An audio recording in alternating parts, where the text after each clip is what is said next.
and welcome to the 2024 FIA Motorsport Games here in Valencia. We are so excited to be here with you today and this weekend. My name is Kayana and I am here with the one and only Neil. Neil, I am so excited. How are you feeling? I'm super excited as well. I just got goosebumps there because this is the beginning of one of the biggest events. If you're a real motorsport fan, then this is like all your birthdays and Christmases coming at once. We're in the paddock of a very sunny Circuit Ricardo Tormo, and there is events already happening all around us. GTs are practicing. The drifting's been going on over there. Like, the spectators are flooding in. This is a great event. It is a very special event as well. Probably a bit untypical for racing. You've got so many nations, it is so international, so many categories as well. It's quite a lot to wrap your head around, isn't it? Yeah, so the key thing you have to remember is it's kind of the Olympics of motorsport. So there are 82 different countries and they've all brought a different number of athletes to come and compete in different categories. And there are 26 different categories. We'll explain it all to you as we go along, but basically every different kind of four-wheel racing you could imagine is happening this weekend, and they're all competing for gold, and they will compete to be the champions at the end of the weekend. It's really exciting. It's a lovely concept. There is a lot going on over this weekend. There has been a lot of action already. It's a lot to wrap your head around, so I say, why don't we take a look at a little summary what the Motorsport Games are all about.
Neil, I think it's fair to say the FIA Motorsport Games have something in store for every single motorsport fan out there, right? Yeah, I can't think of anything that's missing off the list. I mean, right now, there's touring cars happening over there, and there's drifting happening over there, which is why you can see so much tyre smoke. And, you know, there's so much happening. All our esports is happening at the Science Museum in central Valencia. There is so much going on. It is quite a big operation, so we're at the main circuit, but there's so much else, so many different standpoints. It's definitely not boring, and if you are in Valencia, you should have noticed by now, right? Absolutely, and of course we will be your guides throughout the whole weekend, and the main highlights, the main events you will watch live on this stream, but there are other ways you can watch all the racing as well. But basically, come here if you can, because it's an amazing sunny weekend. One thing that people in Valencia might have noticed is the opening ceremony, which was fantastic. You were there, I was there, I was just watching, you were working, but you did a fantastic job. It was beautiful, wasn't it? Thank you very much. It was spectacular. You know, it's the opening ceremony, and it was a chance for all the nations to shine, really, because very much like the Olympics, that's your one chance to fly the flag for your country, walk onto the stage, and it was beautifully organized, big, extravagant show, and yes, I played a small part in it as well. An important part, I would say, and if you've missed it, then there's a chance to watch it now. We'll show you the highlights. If you haven't missed it, then it's worth rewatching, I would say. So let's have a look.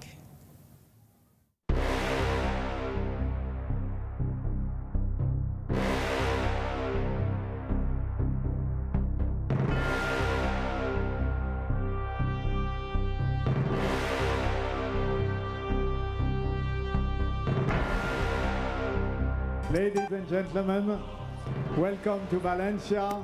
Welcome to the third edition of the FIA Motorsport Games. This event is the result of a dream shared with the FIA to create a true competition between nations.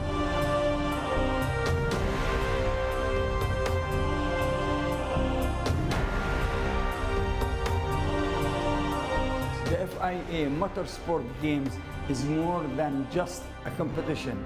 It is a celebration of our shared passion for motorsport. It is a privilege to witness this global gathering of talented athletes from every corner of the world.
We are here to celebrate a very important event, the opening of the FIA Motorsport Games.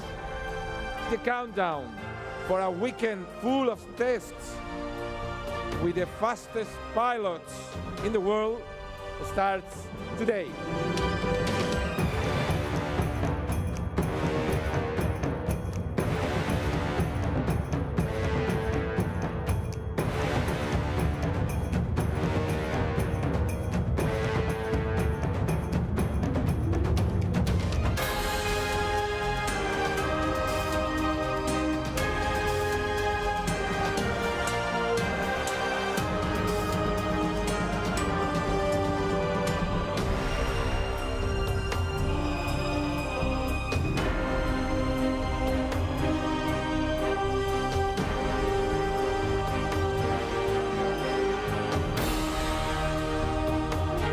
I now declare the 2024 FIA Motorsport Game open.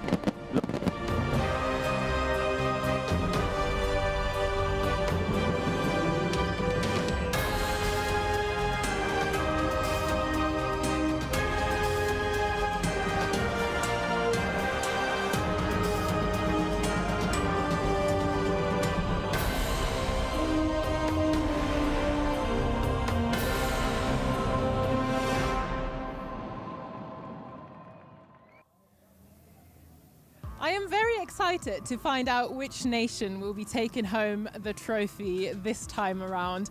So Neil, you have to explain a little bit, because there are so many countries competing, the youngest contender being 8 years old, oldest 70. Who takes home the trophy? How does it work? Well, obviously we don't know. That trophy that you just saw will be handed over at the closing ceremony on Sunday. It goes to the nation that gets the most gold medals. So it's very much like the Olympics. Italy are the current holders of that trophy. They won in Marseille 2 years ago, but Italy also hosted the very first Motorsport Games back in 2019. So it's very coveted, and it's growing and growing and growing. We've got more categories this year, like I think 10 more categories. There was 16 in Le Castellet in France, and there are now 26 different categories. And more countries are bringing more and more drivers kind of go, we would really quite like to get gold and take home that trophy. So it's become quite meaningful in the overall sort of FIA Motorsport calendar.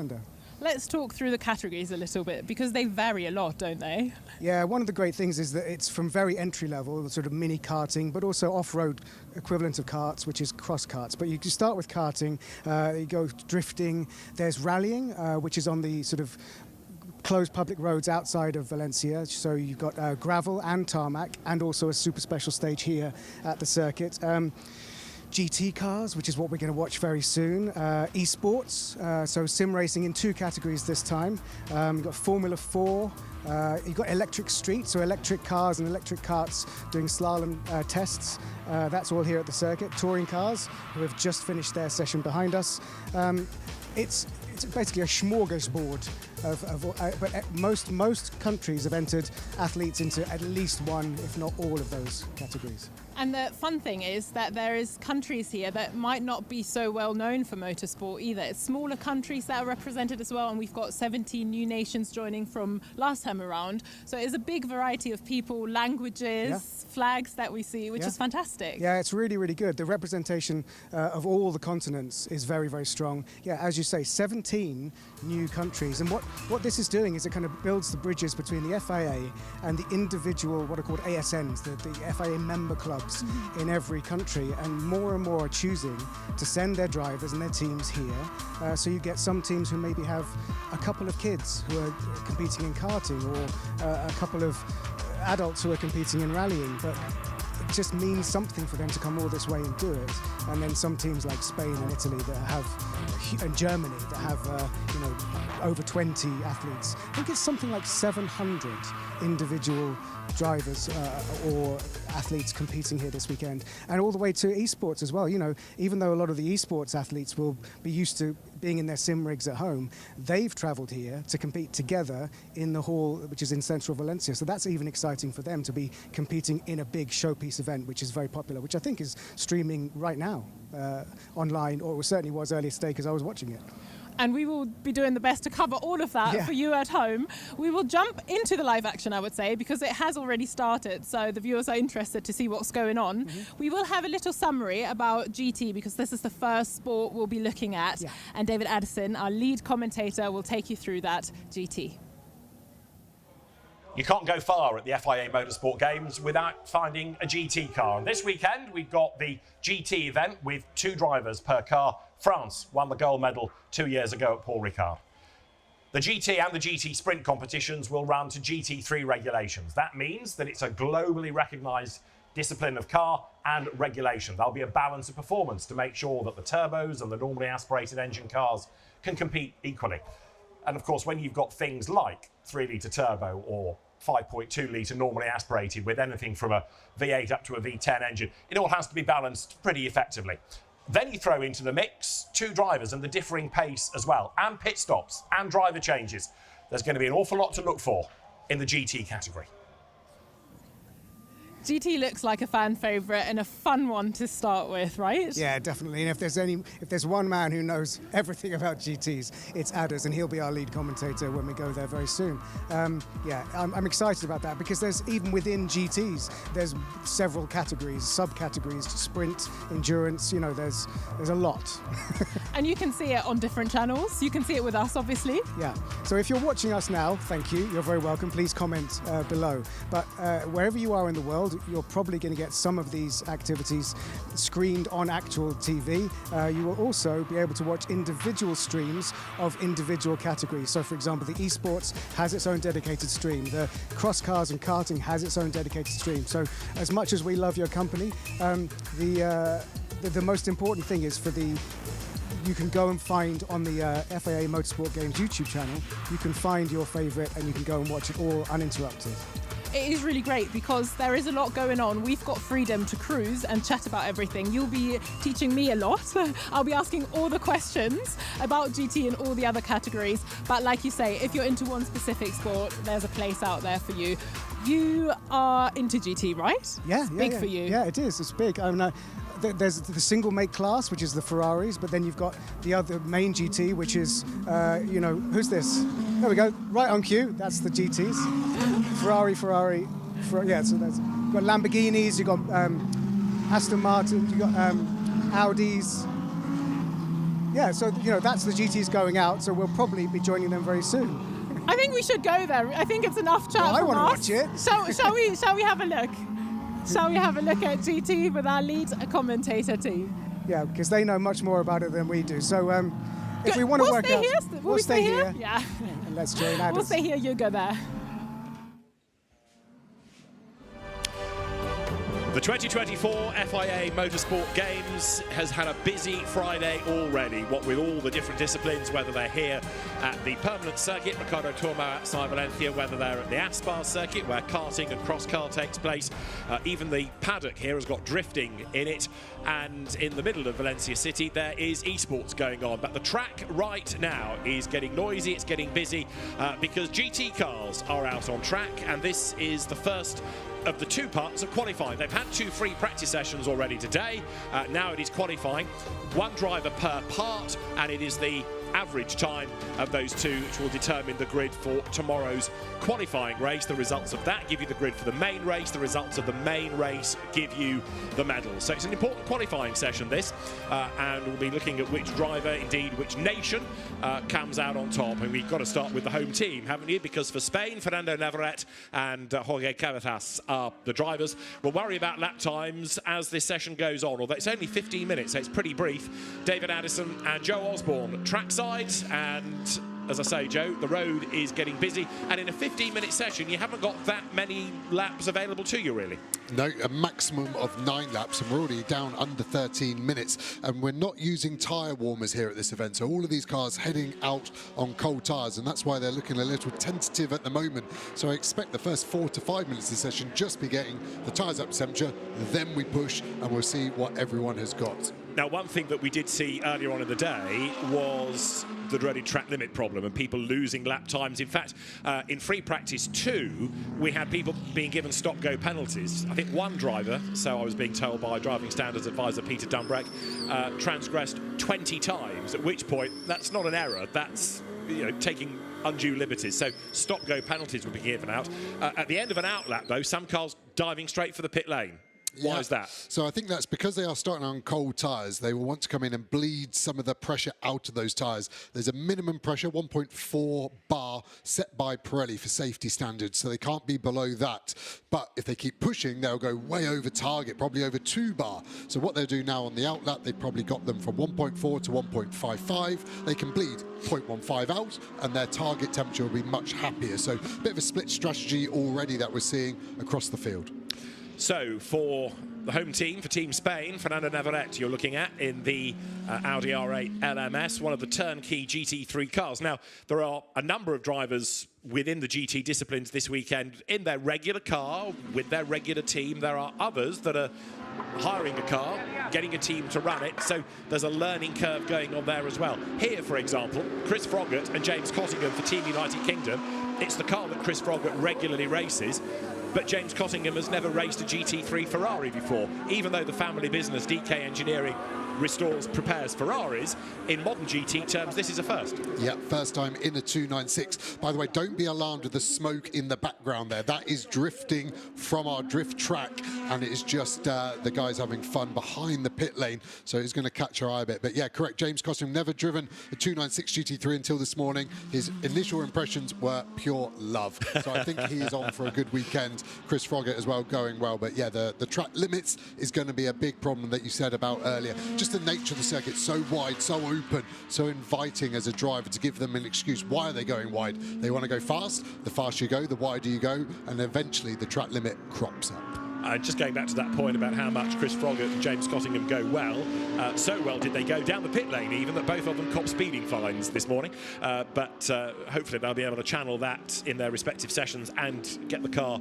to combined pole position for the qualifying race. Now, right now, the fastest time that we've had out of anybody is coming from number 71, which is the Lithuanian entry, currently with Arūnas Gečauskas at the wheel of it. He's done a 1:43.808, 4 seconds quicker than anybody else, but that's a bit of a phony 4 seconds because others are still cycling into the mix. Up towards the end of the lap now comes 75, that's for Team China, and over the line goes Yaki Zhang, and is now the fastest, but 8 seconds up the road as people generally now cycle towards a proper push lap. Yeah, really shows you a little compromise as well there, China. I think that was the German entry, Mercedes, just probably on his outlap after bleeding the pressures. But yeah, I expect pole to either be a high 32 or a low 33. So Team China there still sort of, I think, 1.5 seconds off what will be pole position as their tyres now up to temperature.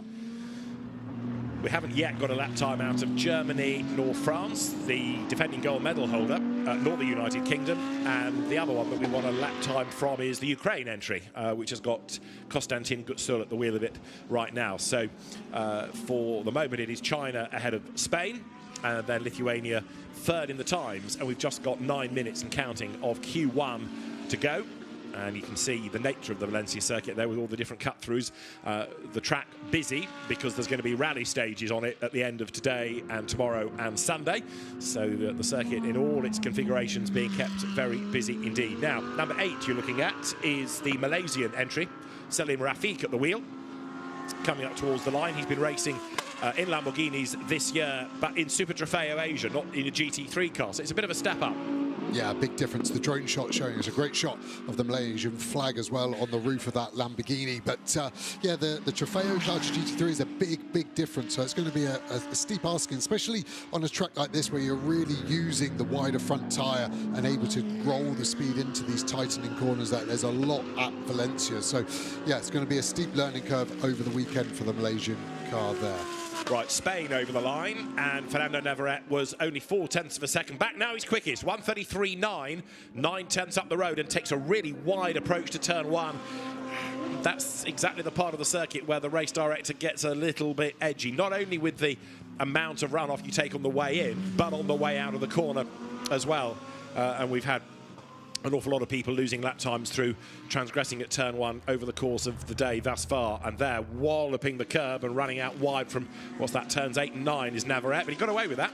Yeah, it's quite a common mistake there, I think, as the apex curb lulls you in. There's a large sausage curb that then throws you up.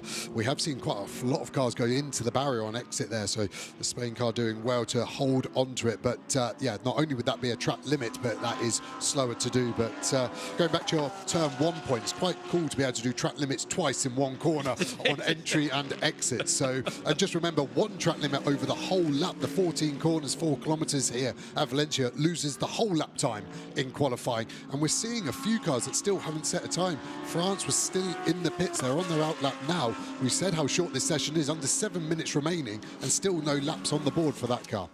And they're still pressing on Team Spain. So Fernando Navarrete up the curb again, coming through turn 12. And now makes this climb through turn 13. The road drops away towards the end of the lap out of turn 14, which is another part of the racetrack where people have been going wide and being pinged for track limit offences. Up towards the timing line, this long pit straight. Navarrete breaks the beam and goes quicker still, 1:33.581.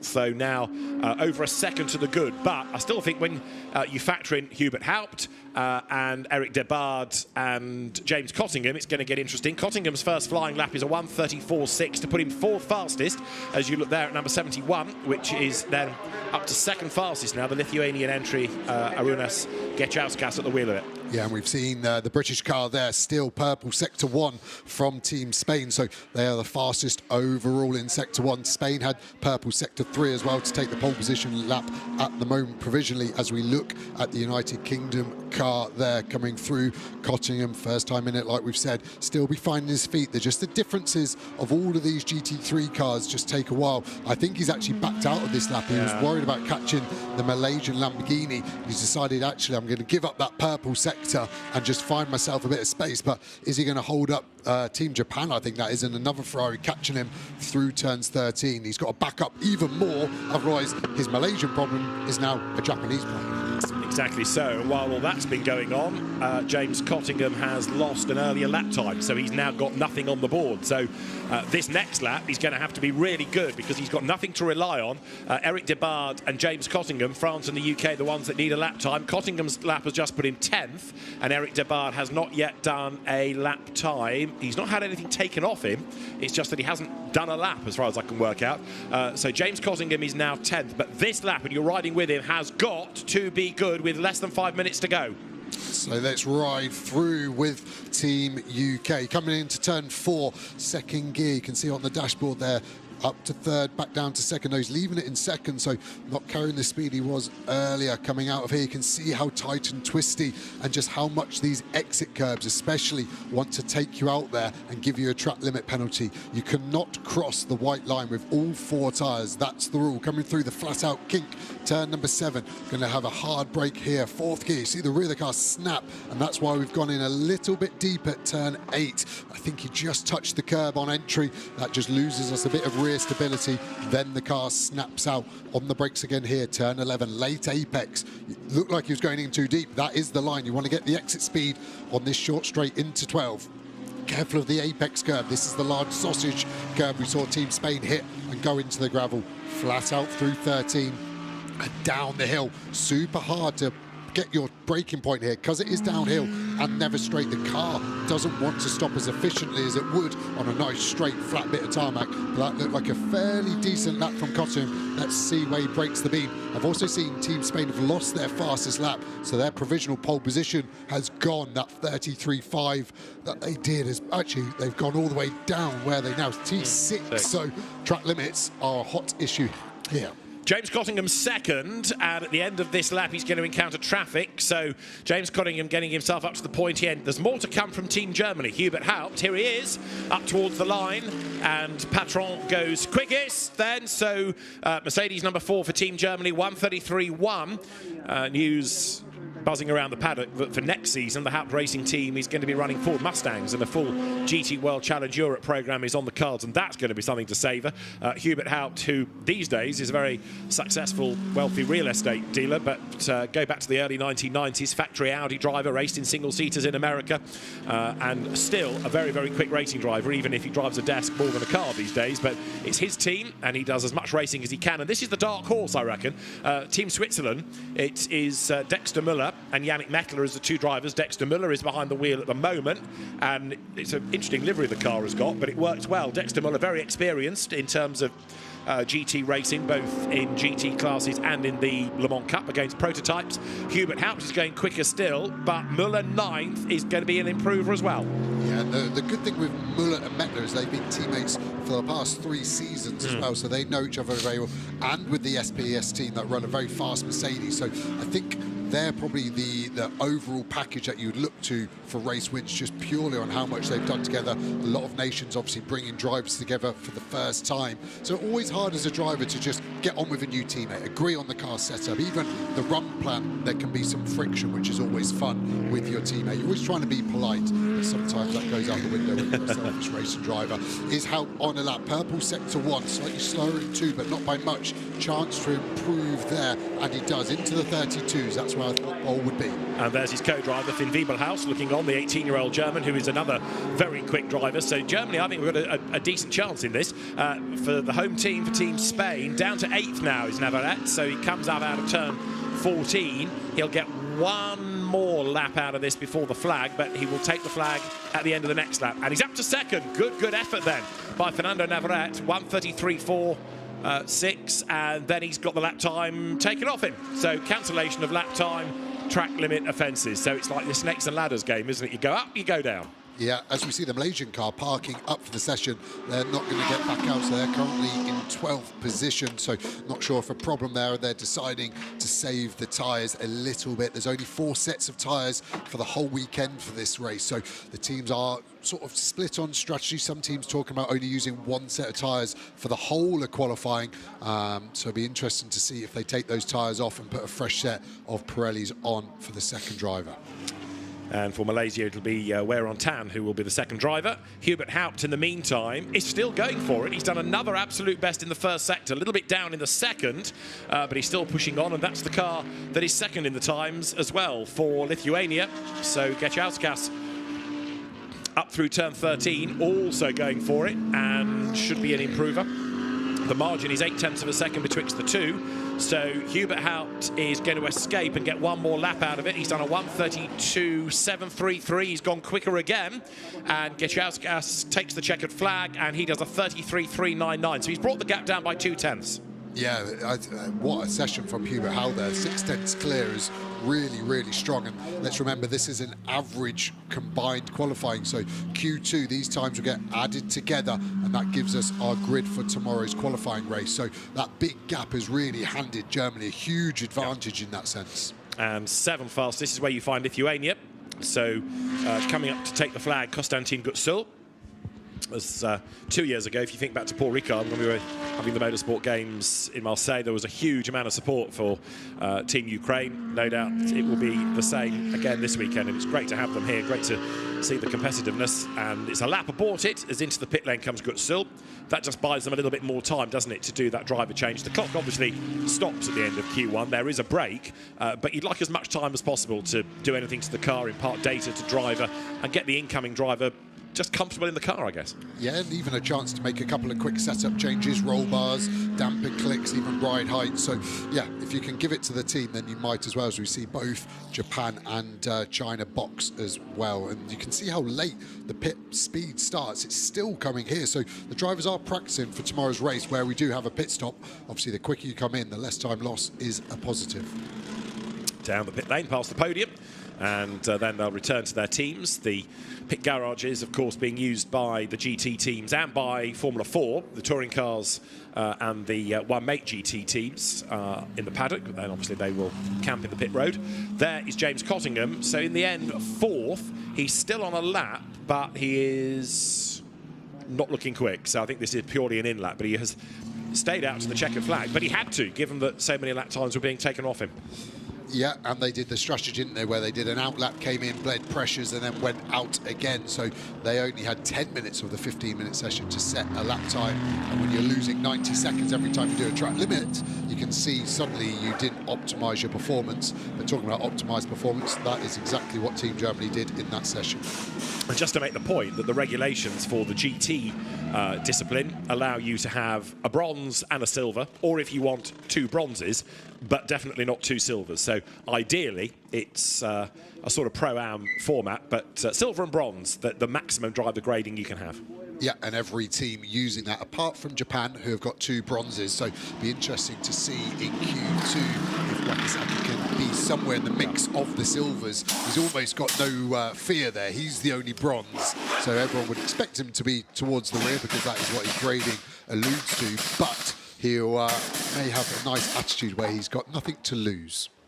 New boots for Team France, and it will now be Paul Everard to get on board. The driver that we're about to talk about will be the start driver for the qualifying race. So you qualify in Q2, you start race 1, and then it's the other driver, obviously, that will start the main race, and it's the main race where we have the medals. So, well done, Team Germany, for provisional pole position, but we need to see what happens in Q2 to determine a proper order for that grid. Q1 headed by Team Germany, Hubert Howe, the driver. Lithuania 2nd, China 3rd. 4th for the United Kingdom, James Cottingham from Team France's Eric Debard, and Konstantin Gutsul for Ukraine. Japan 7th, ahead of Switzerland's Dexter Müller.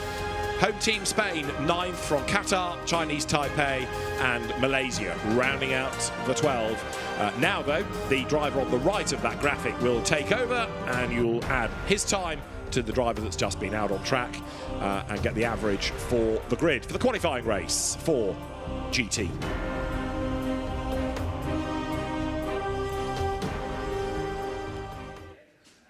So a busy pit lane, teams getting ready for Q2.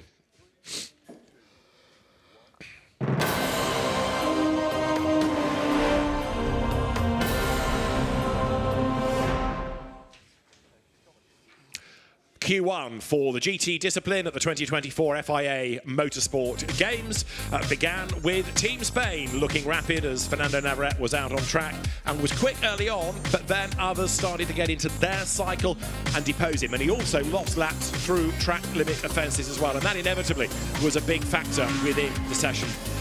Gold medalist at the 22 FIA Motorsport Games, Team France looking rapid, and in the end it was fit for Eric Debard behind Team UK, fourth, James Cottingham. It was Yaki Zhang who was third for Team China. And then with Lithuania second, all the plaudits went the way in the end of Team Germany, because Hubert Haupt was the fastest, and he just got quicker and quicker as the session went on. In the Mercedes-AMG GT3, Team Germany's Hubert Haupt fastest in Q1.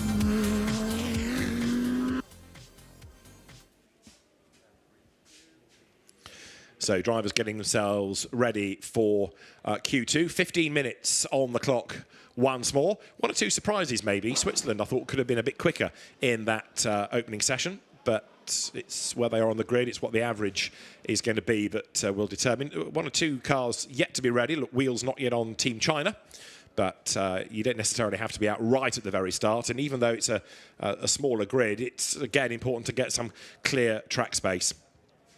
But Team Germany's Hubert Haupt has done a cracking job. And Antonio Rankin is in the pits with the fastest man from Q1. Hubert, a brilliant lap to represent Team Germany. Yeah, it's fantastic. In the moment we are P1. I hope it stays like that. Proud to race for Germany here in Valencia. Beautiful weather, cars running, so everything's good. Now, you've got plenty of time, obviously, to enjoy it out there and really get a feel for the car. Do you think that you'll be able to continue this across the weekend? Yeah, hopefully. I mean, the car is good. I think the setup is really good and we are quick. So if we don't do any stupid mistakes, we should be on the podium. Of course, this is all in good spirits and it's a lot of fun to see you guys out there. What does it feel like to represent Team Germany? Yeah, it's really something different. I mean, usually you always race for yourself, for your team, with a teammate.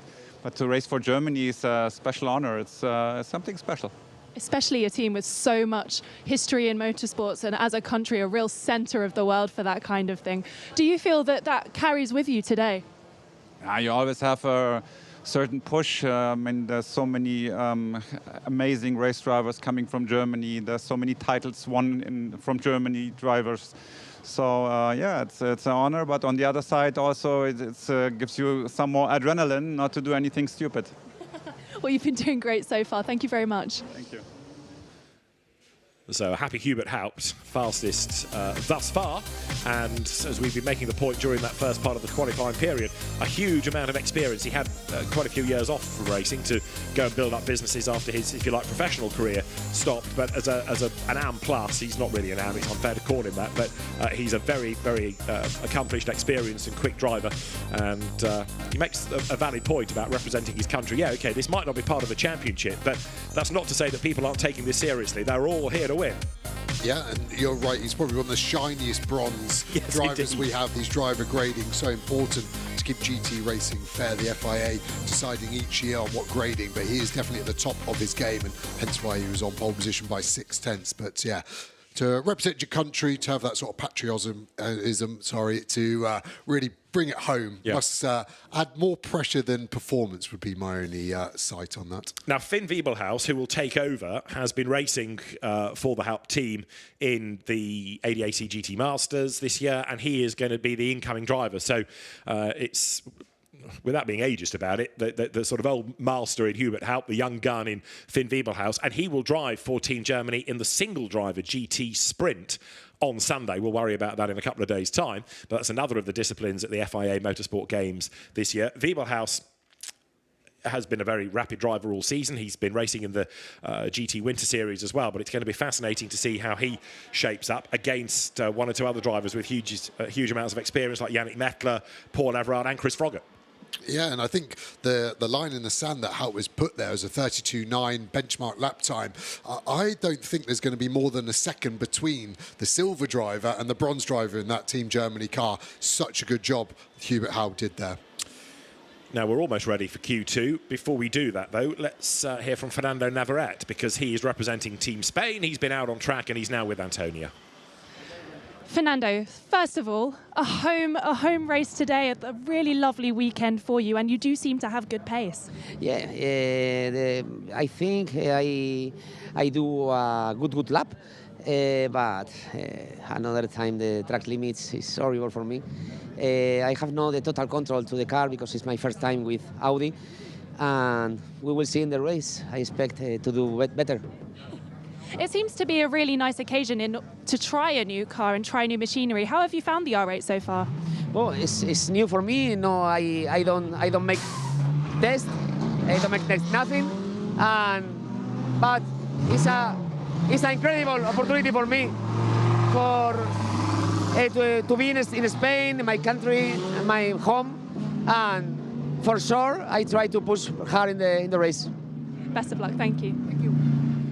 Another interesting point, isn't it, that he's not had a chance to test the car. He's not an experienced GT racer, whereas others, we've made the point, Joe, are in their regular mount. So here you've got this, it's going to be a bigger battle, isn't it, to overcome those that are regulars in a GT3 car in that particular model, and here you are coming in fresh. Yeah, Fernando there qualified 9th, so he won't be happy, but his lap that he lost would have put him 3rd. Yeah. So I think that's why he's positive in that conversation with Antonio, and I think that's going to be interesting in the race. He's going to be a lot further back, and he's going to want to go forward, which naturally will breed some action, because all the cars have left quite close together. They'll be trying to find their space. Should kind of space out here where you get 6 to 7 seconds gap in front of you, but that never works out because you want the biggest gap, so you force the car in front fast on this out lap, then back off as late as you dare to generate that gap. As we see Chris Froggatt in the Ferrari, be interested to see what tyres he put on. I would say they're new tyres. Why? Because he's weaving, so I'd say they're cold. They're not the tyres he inherited for James Cottingham, which would be hot. What are Japan going to do? Just trying to spot those tyres. Already stickers on there. Look like a used tyre to me. A little bit of pickup on the front left tyre, trying to save a new set for the race potentially. So yeah, a lot of strategies at play here at the moment. And it is going to be for Q2 Shigekatsu Wagisaka at the wheel of Team Japan's Ferrari. That car that is operated out of the AEF Corsa stable, ready to go. Lots of Ferraris here this weekend, with the one make GT discipline being for Ferrari Challenge cars as well. So clock ticks on down, 13 minutes we have still to run as there the Audis get themselves together. Number 19 now is Jorge Cabezas Catalan at the wheel, and Cabezas will make the run up towards turn 2 at the top of the circuit.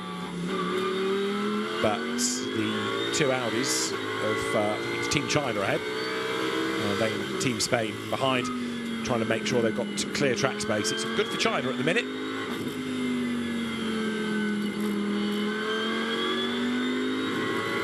This is the run now up the hill, heading towards turn 6. And tyres getting up to temperature all the time. You can actually see the balance of this Team China car compared to the Team United Kingdom car we went on board with. Looks a little bit more balanced, less snappy on the rear. They're able just to get the car in.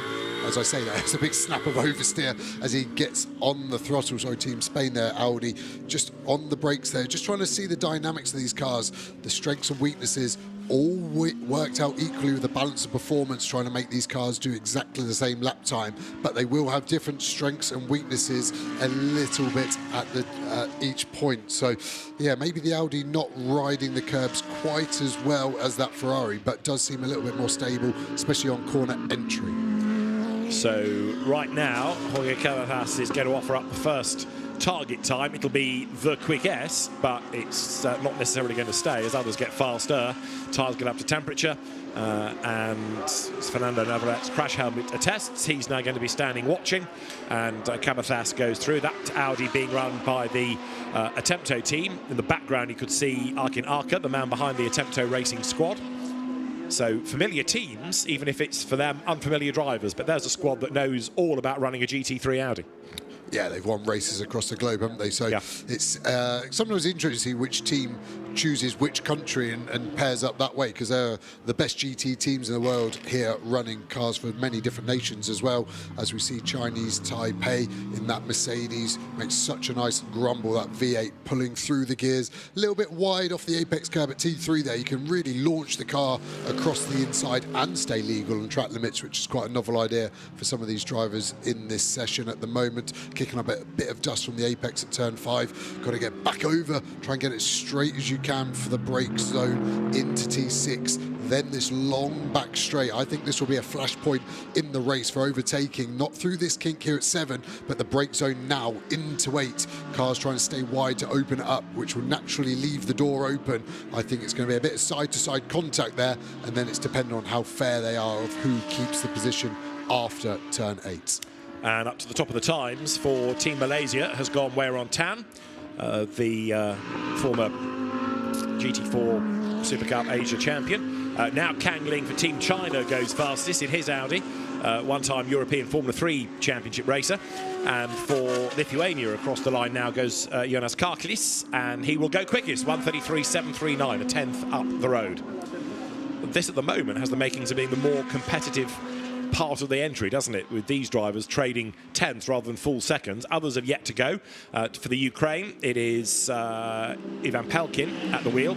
That car run by Land Motorsport. Wolfgang Land's squad. It's now run by his son Christian, although Wolfgang is here himself, and he was hugely successful as a racer in Porsches, but it's with Audis that he's won titles, won the Nürburgring 24 Hours, and Ivan Pelkin for Team Ukraine goes now down pit lane and will blend onto the circuit the other side of turn 1. Yeah, did a really good job actually to back out of that and not impede the Japan car, which was on a lap through turn 1 already. As we look at the Team China Audi there coming through the curbs, like we said about the Spain car, just sometimes coming off the curb looking a little unsettled, and that as a driver just means that you're having to catch the car every time you come off a curb, so you're kind of questioning, weighing up, is it worth hitting that curb if it's given me a moment after it? But normally you do, just because it takes so much angle out of the corner, you're ultimately quicker, and that is your decision made for you. Coming out the last corner carefully, the track limits look good to me, kept a wheel on the white line. What we're going to get lap time wise, no one has actually beaten Hubert Haub's lap time from Q1 yet, and Team China crossing the line just about do it by a couple of tenths, 32.7, fastest in Q2. Yeah, Haupt did his right towards the end. We've still got 8 minutes of this to go, so in theory those times can come down even further. So it is Kang Ling then from now. In fact, he loses that quickest time because up to the top goes Jonas Karklis.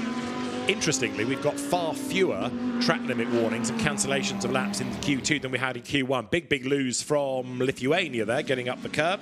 That was Karklis, but he survived it.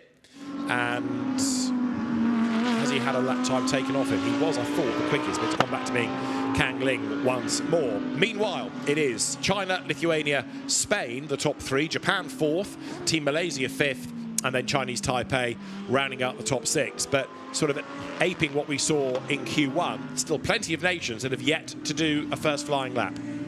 Yeah, I think just because the Q2 should be quicker, the more experienced drivers, I think they've all done this strategy of coming in to beat the pressures and then looking to find a gap. So everyone in the next 3 minutes should set a representative lap time, but because they're more experienced, they don't need the full 15 minutes like some of those bronze graded drivers to set their lap time. But it does feel a little bit racy with 7 minutes remaining that we still haven't had any lap times from 4 cars. But they will count as Weiron Tan heads up towards the timing line now for Team Malaysia and goes through and stays 8th, even though the lap time was a little bit better. And sorry, now he's 4th in the times as he goes through. So Weiron Tan up to 4th in this part of the qualifying period. Here is Team Spain. So Cabezas goes through and is now 3rd on aggregate, as Jonas Karklis is at the top on aggregate. Yeah, so he's 2nd in Q2, but fastest on aggregate. Yeah, and this is where you hoped your Q1 driver did a good enough job to give you a chance of being at the sharp end. First couple of rows here at Valencia will be really nice. Overtaking, sometimes a little bit difficult. So if you can be in those first 4 positions, you've got a chance at the start to get a good run and maybe launch a bit of a lunge into 2 to lift that car a little bit higher, a little bit wide. Out of there, you could probably say that's going to be a track limit done, and that could be the lap done. And the problem is these tyres do go off. They're at their best lap probably 3 or 4 when there isn't a tyre oven, and if you're then going beyond it, you are then just losing time. Team Germany struggling with the rear a little bit more. Now the car is working hard. And now we'll see what Finn Wiemelhaus can do for Team Germany then, which is currently 7th on aggregate on the average, and now goes to the top on the average as well. So Finn Wiemelhaus on that lap did a 1:32.106. That puts Team Germany at the top for the qualifying race. Chris Froggatt then up to second. Team United Kingdom goes second on aggregate, and he's fastest in Q2 is Chris Froggatt, 1:32.004. But it's Team Germany with a combined average that is going to be provisionally pole. Yeah, I just wonder if Friebelhaus actually lost that lap that we were talking about to the track limit. We saw him run wide out of turn number 11. So looking happy in Chinese Taipei garage there. We're seeing so many cancellations of track limits, aren't we? It's hard to but not Germany, no. No, I just wonder why we've not seen them go quicker. Was that not their best lap they lost? I think what we have been seeing is the one timing tower is showing you the session and the other is showing you the aggregate. So the timing tower is Q2, but what you've got at the bottom is for the average. So Friebelhaus did get the car to the top, but at the moment Team United Kingdom have gone quickest on the both session and I think the average, or certainly the session. I think still on the combined it is Team Germany that is top, because remember James Cottingham was a bit further down than Hubert Haupt, and therefore on the average it's good for Germany at the moment. It'll all unravel after the remaining 4 minutes. And remember, this is a sort of means to an end. It gives you the grid for the qualifying race. That gives you the grid for the main race. So it's going to be an interesting race tomorrow, that's for sure. But that in itself doesn't get you a medal.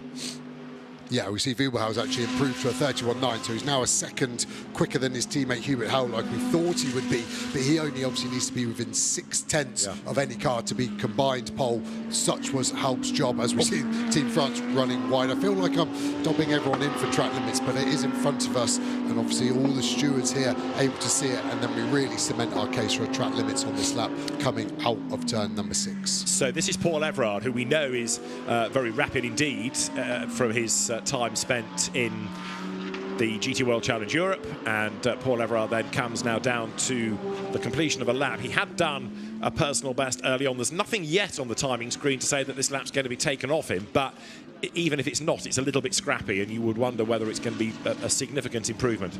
Yeah, even from the body language of the car, looks like he's backed out. Yes, look at Sector 2, he's 2.8 seconds off, so it's quite wisely gone, well, I'm not going to be given this lap, so I might as well save the tyres and then probably find a bit more space as well, because you are backing out of it, and then launch an attack out of the last corner here at 14. Even go for a later apex just to give you a better drive out the corner, so when you hit the finish line and then you start your lap, you're doing a higher speed all the way into turn 1.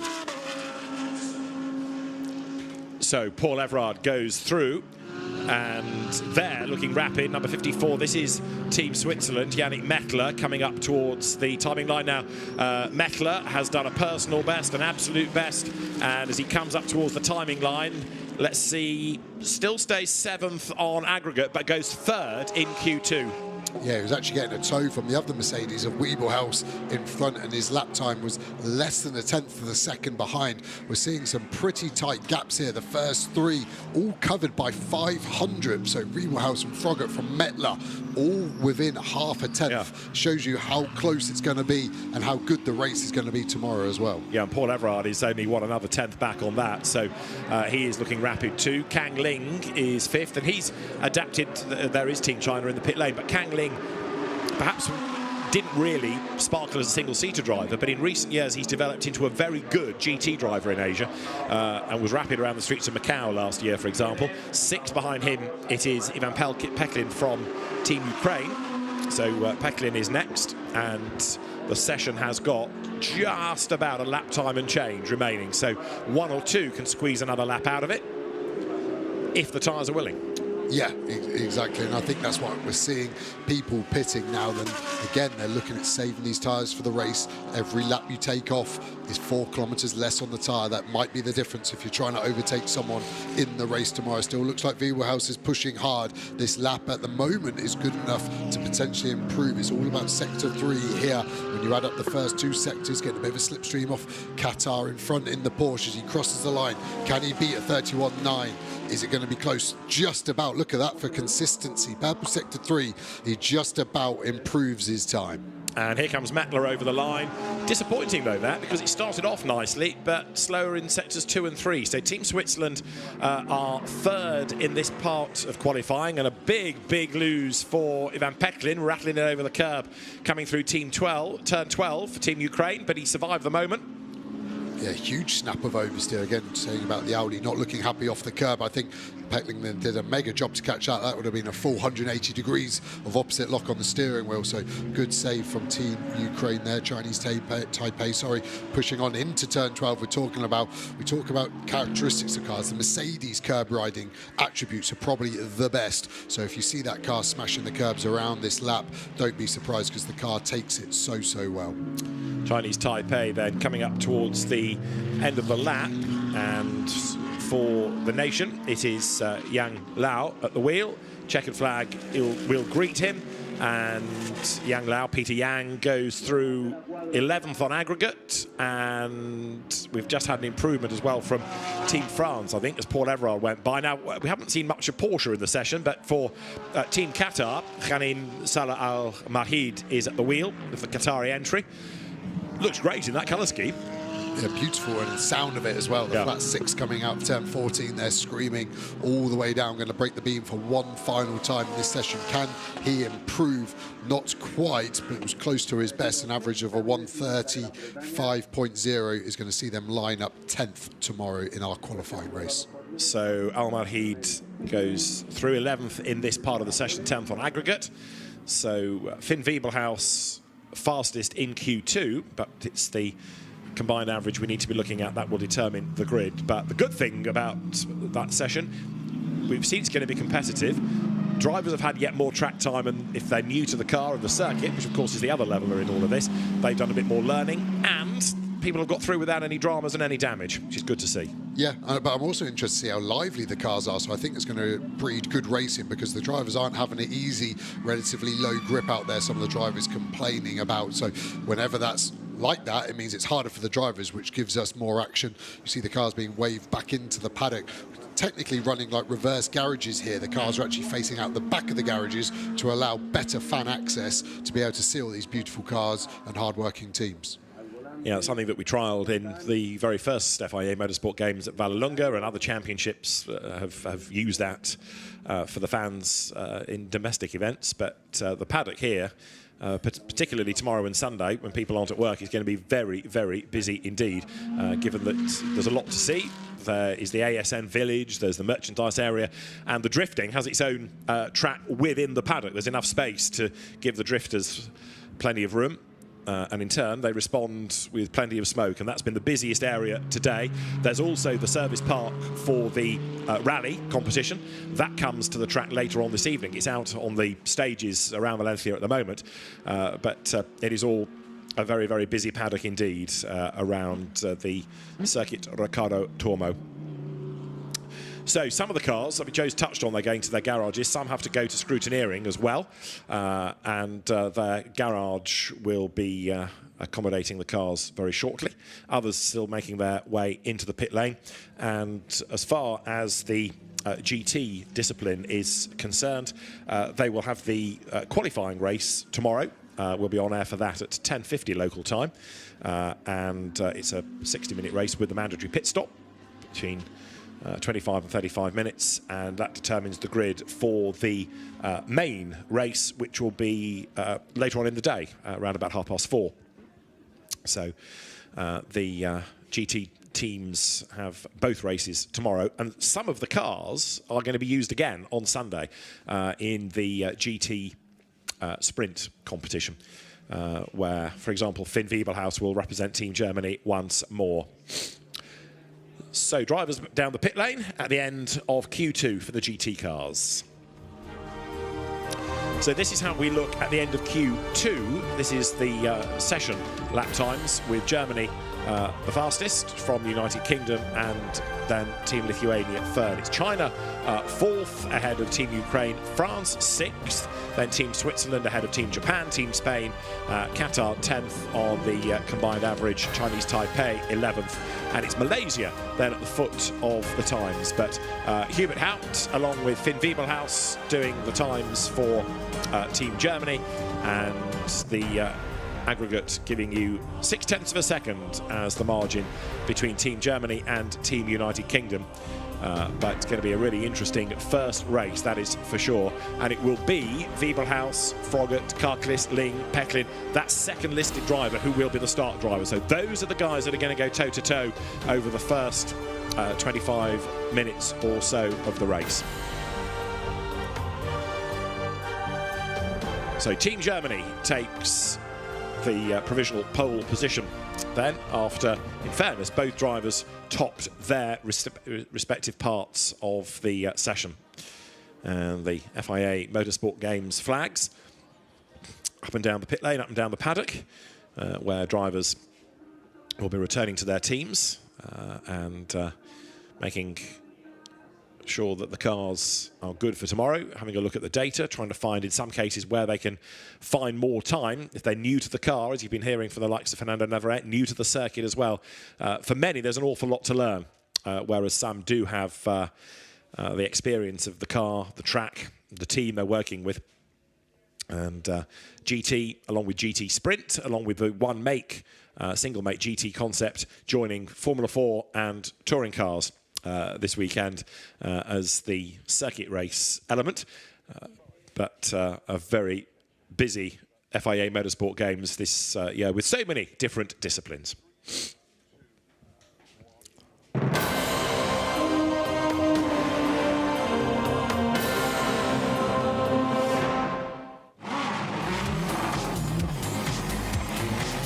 Q2 for GT got underway with 15 minutes ahead of the teams, and it was Kang Ling for Team China who was looking rapid early on. But as others started to get through their run program, the time started to come down, and it wasn't long before Lithuania and then ultimately Team United Kingdom and Team Germany were able to put themselves up at the pointy end of the order.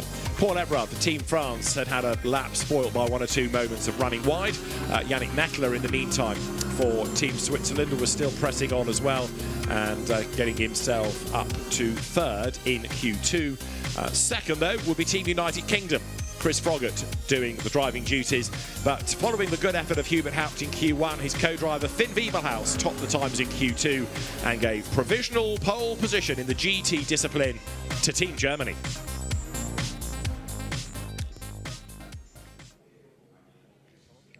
So looking down to the sort of paperclip style of the circuit Riccardo Tormo, named after the very successful late motorcycle racer.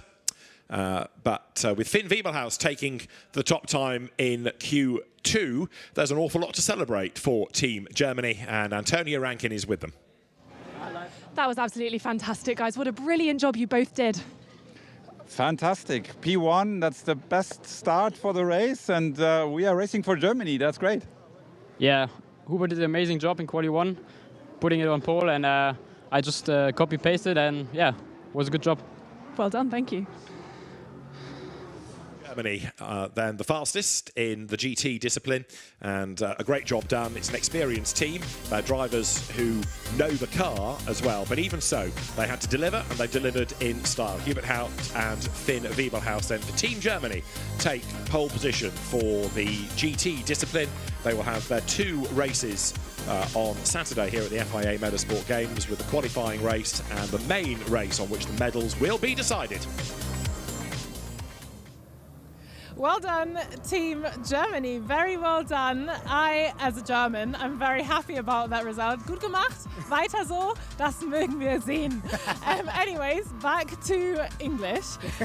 That was fun to watch, and we've got more fun coming up, different categories, and we're going to dive into Formula 4 in a minute. Yeah, so this is the Formula 4 paddock. What's nice about the paddock here at Riccardo Tormo circuit for the Motorsport Games is that all of the garages open into the paddock, so as a spectators you can see the cars. So we've just watched the Formula 4 drivers get in their cars and go to the beginning, to the group, the sort of Parc Fermé before the race. It's nice because Team Angola is there, one of our new countries this year, and next door to Team Angola is Team Austria, who are represented by Oscar Wirtz, who is the son of Formula 1 driver and 2-time Le Mans winner Alex Wirtz. So this kind of transgenerational nature of the Motorsport Games is a key thing. Formula 4 is, of course, an entry level. It goes up the ladder to Formula 1. So it's very, very exciting to watch these guys battle for their countries. And I think Formula 4 is so special as well because for these drivers, it's a big platform to show what they can do. As you say, they might go up the ladder up to the pinnacle of Formula One. They might come from karting. That's where a lot of the Formula One drivers have started as well. So it's a great spot to show what you can do, right? In fact, yeah. I mean, we have a success story from the last Motorsport Games to this one. You know, Kimi Antonelli has made it to the Formula One grid. He was the winner of the Formula 4 gold medal in Marseille 2 years ago. So it's a direct transition from here to the very pinnacle of motorsport. Also, by the way, I love the fact that the spectators can see all the rally cars, the historic, the Rally 4, the Rally 2 cars being prepared, and get covered in the smoke of the drift cars that are happening as we speak. There's so much going on. You're getting way ahead of yourself. We're sticking with Formula 4 for now. It's too much. I'm yeah, like a it's kid too in the candy much. shop. David Addison has got another explainer video of Formula 4, so let's take a look at that before we go into all the other categories. The single-seater action this weekend comes from Formula 4. And F4 is a hugely significant class of racing. Why? Because it runs to an international set of regulations, and you'll find it now all the way across the globe. Everybody this weekend has the same machinery, a Tatuus chassis with the modern Halo device, making it not only a safe car, but a contemporary single-seater. They all have Abarth 1400cc turbocharged engines. They all run on a racing tyre. Hopefully it's only going to be slicks this weekend. And again, with everybody having the same equipment, it puts the emphasis on driver and driver ability. There's a qualifying session to determine the grid for the qualifying race. The results of that sort out the grid for the main race, and that is where the medals are going to be scored. 2 editions of the F4 competition have been held so far at the FIA Motorsport Games, and Italy has won both times. That's set to change this weekend. Yeah, Formula 4 is exciting, but one that you've been looking forward to, that you've already mentioned, is the drifting, which we are constantly surrounded by because of the smoke. Yeah, we can hear it, we can smell it, but you can watch it. It's got its own stream, and it's brilliant because it's just over there. And the drifting is a very different category. You know, Formula 4 is very much about timing. You've got to qualify, you've got to get to the front of the grid, you've got to race as fast as you can. Drifting's very different. Drifting's all about points and style. They've got to drift through certain zones, transition in a certain way. It's more like the kind of artistic gymnastics, but with some real welly in those cars. I was going to say, I like to think of drifting as the dancing category of motorsport. Yeah. Would you agree? Definitely, but also it's funny because it has got so much power, and it's kind of the dirty dancing, if you like, side of the FIA Motorsport Games. But that's happening there, and with a big name as well, right? You told me. Yeah, so it should be quite well contested because you've got Kuba Jacob Przegonski, who's the Polish entrant, and he's looking to get gold this weekend. But drifting is going to be very, very tight this weekend. I think drifting is going to be an absolute highlight. So drifting over there, but we're going to go back to that track, which is Formula 4. It's currently happening. Yeah. So they're basically, they'll have come out of these garages, they'll have driven around there, and David Addison is going to talk us through it with Joe Osborne. And what you have to remember is that a lot of these compete in their own individual national championships. It's very unusual. It's only really the Motorsport Games that brings them all together to compete on track at the same time. Let's have a look at some Formula 4, because that's what's happening here now.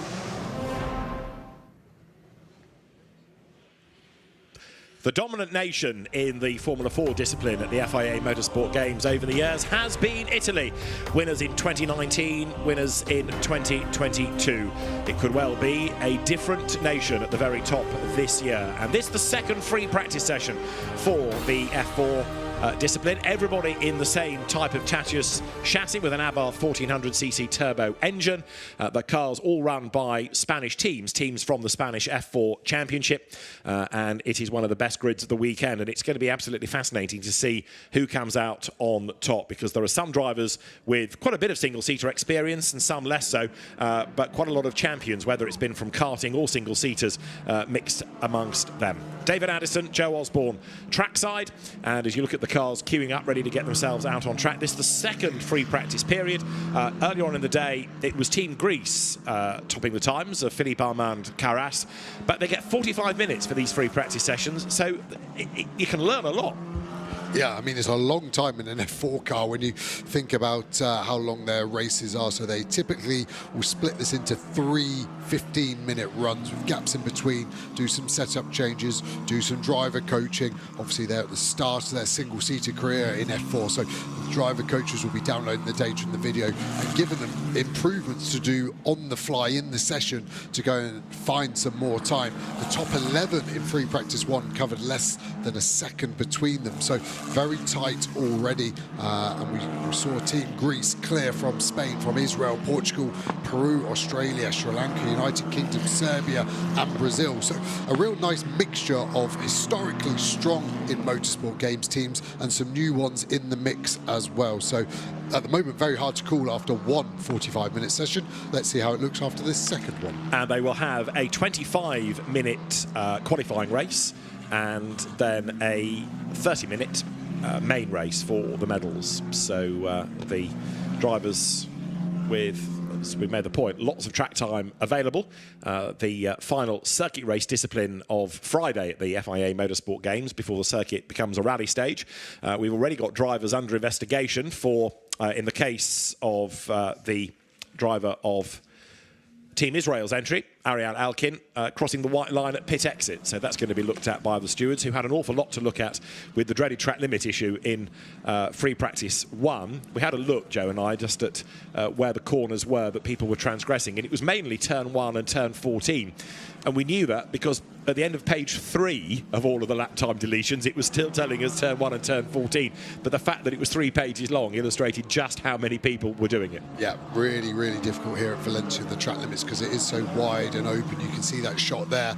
And the cars just want to dip a wheel over the curb, and then that is a track limit. As soon as that last wheel of 4 has crossed the white line, that is illegal. As we look at Team Portugal, a nice bit of space. You can see the cars queuing up on pit exit, just getting ready to do a practice start. So important in single-seater racing from a standing start, as that would be track limits out of turn 4. It just depends whether you get caught out of 5 as well. So some corners heavily policed, some more relaxed. And Francisco Machido has been a double Portuguese karting champion. This year he's raced in Formula 4 in Spain and in Italy, because it's the same car, same chassis, same engine, so it's worth, if the budget permits, doing as much as you possibly can. He also raced in the Formula 4 Winter Series, the Iberian-based series, at the start of the year. So he's done a lot of mileage in this car, and Francisco Machido 4th in FP1. So he's somebody that you should anticipate to be up near the top of the times. Yeah, huge amount of experience, and has done well in a car that is easy to get on top of but hard to be fast in, would be my synopsis of it. I've actually done a few test days in it this year, and it's a lovely car to drive, but to find that last half a second, it gets very leery on the rear of the car. And I don't know why you're laughing. I didn't have any issues, but I could imagine a driver having an issue with the rear, losing grip and not facing the right way. It's just that I can remember your single-seater days of years gone by. I technically didn't lose rear grip. I lost all grip as I was upside down, hurtling through the air upside You gained down. altitude, even if you lost grip. Yeah. Ariel Alkin from Team Israel, under investigation for crossing the white line at pit exit. He's now lost 2 successive lap times for track limits at turn 1. But he's the fastest. So Ariel Alkin, 1:35.9, which is 4/10 down on what they were doing earlier on in the day. But they will get there, no doubt, as tyres start to come back up to temperature. Number 1 there you're looking at, and the drone is chasing Gennaro, or as he prefers to be, Gino Trappa from the Team Argentina. And he is 6th in Formula 4 Brazil. He's had a win at Interlagos. He's also raced in F4 Spain this year. Quite a few drivers have come to race in Spain with a view, I think, to just gaining a field for working with a team, getting used to the culture even, if it is not the track, but in anticipation of the motorsport games. Those that race in F4 Spain do not drive for the same team in the motorsport games. Yeah, it'd be an interesting one, because they would have been opposition at many points this year, so then to join the enemy to try and win a race is a strange format to have. But yeah, when you talk about all these F4 series, it really is a global championship and a global car, and that's why it's so good to have it at Motorsport Games, because it encapsulates the whole spirit of it, bringing all of these nations together under one roof in one car that is completely the same across all of them. So it really comes down to the driver and what they can deliver.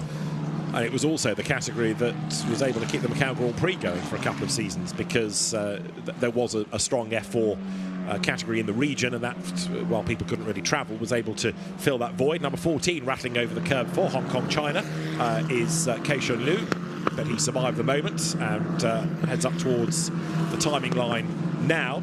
Racing driver and pro golfer. Golfing has, I think, taken a sidestep for racing, but the runner-up in last year's Chinese F4 Championship, Keishun Liu, so he is certainly not below par at the moment. He's quite diverse to be very good at the best sport in the world and the worst sport in the world, in my opinion, and I'll let you decide for which one I think is that way round. Well, one's a sport and the other's a walk, isn't it? Yeah.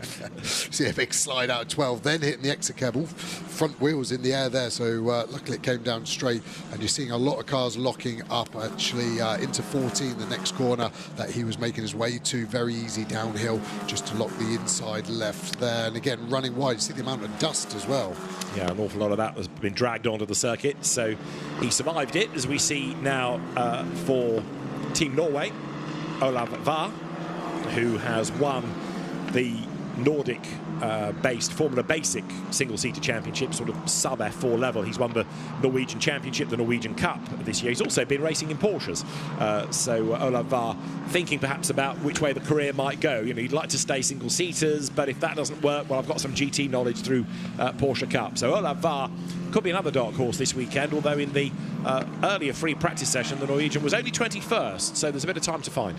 Yeah, and maybe just a strategy on what they were doing. Maybe they're doing longer runs, anticipate the race, but we've seen another big snap of oversteer there. Drivers are really trying to work the car all the way up to the gravel trap, but to sway that, the curb is rather large on the exit, and these cars actually bottom out, so the wooden floor, the plank, you can just see kissing up a bit of smoke as they run wide, just bottoms out, and that takes weight off the wheels, which then takes grip away from the driver. So it kind of self-police quite well on the exit of turn 12 in that regard. Mention of the plank prompts the thought of George Russell and Spa, prompts the thought of Mercedes Formula One, prompts the thought that the winner of the gold medal 2 years ago was Andrea Kimi Antonelli, who will step up to Formula One next season. That's quite a career trajectory, but it illustrates the importance of F4 as a category. Yeah, it's so important. It's an early step on the ladder, but a very important one indeed, and it's really the sort of breeding ground to find that next F1 driver, and that is why it's so hotly contested around the world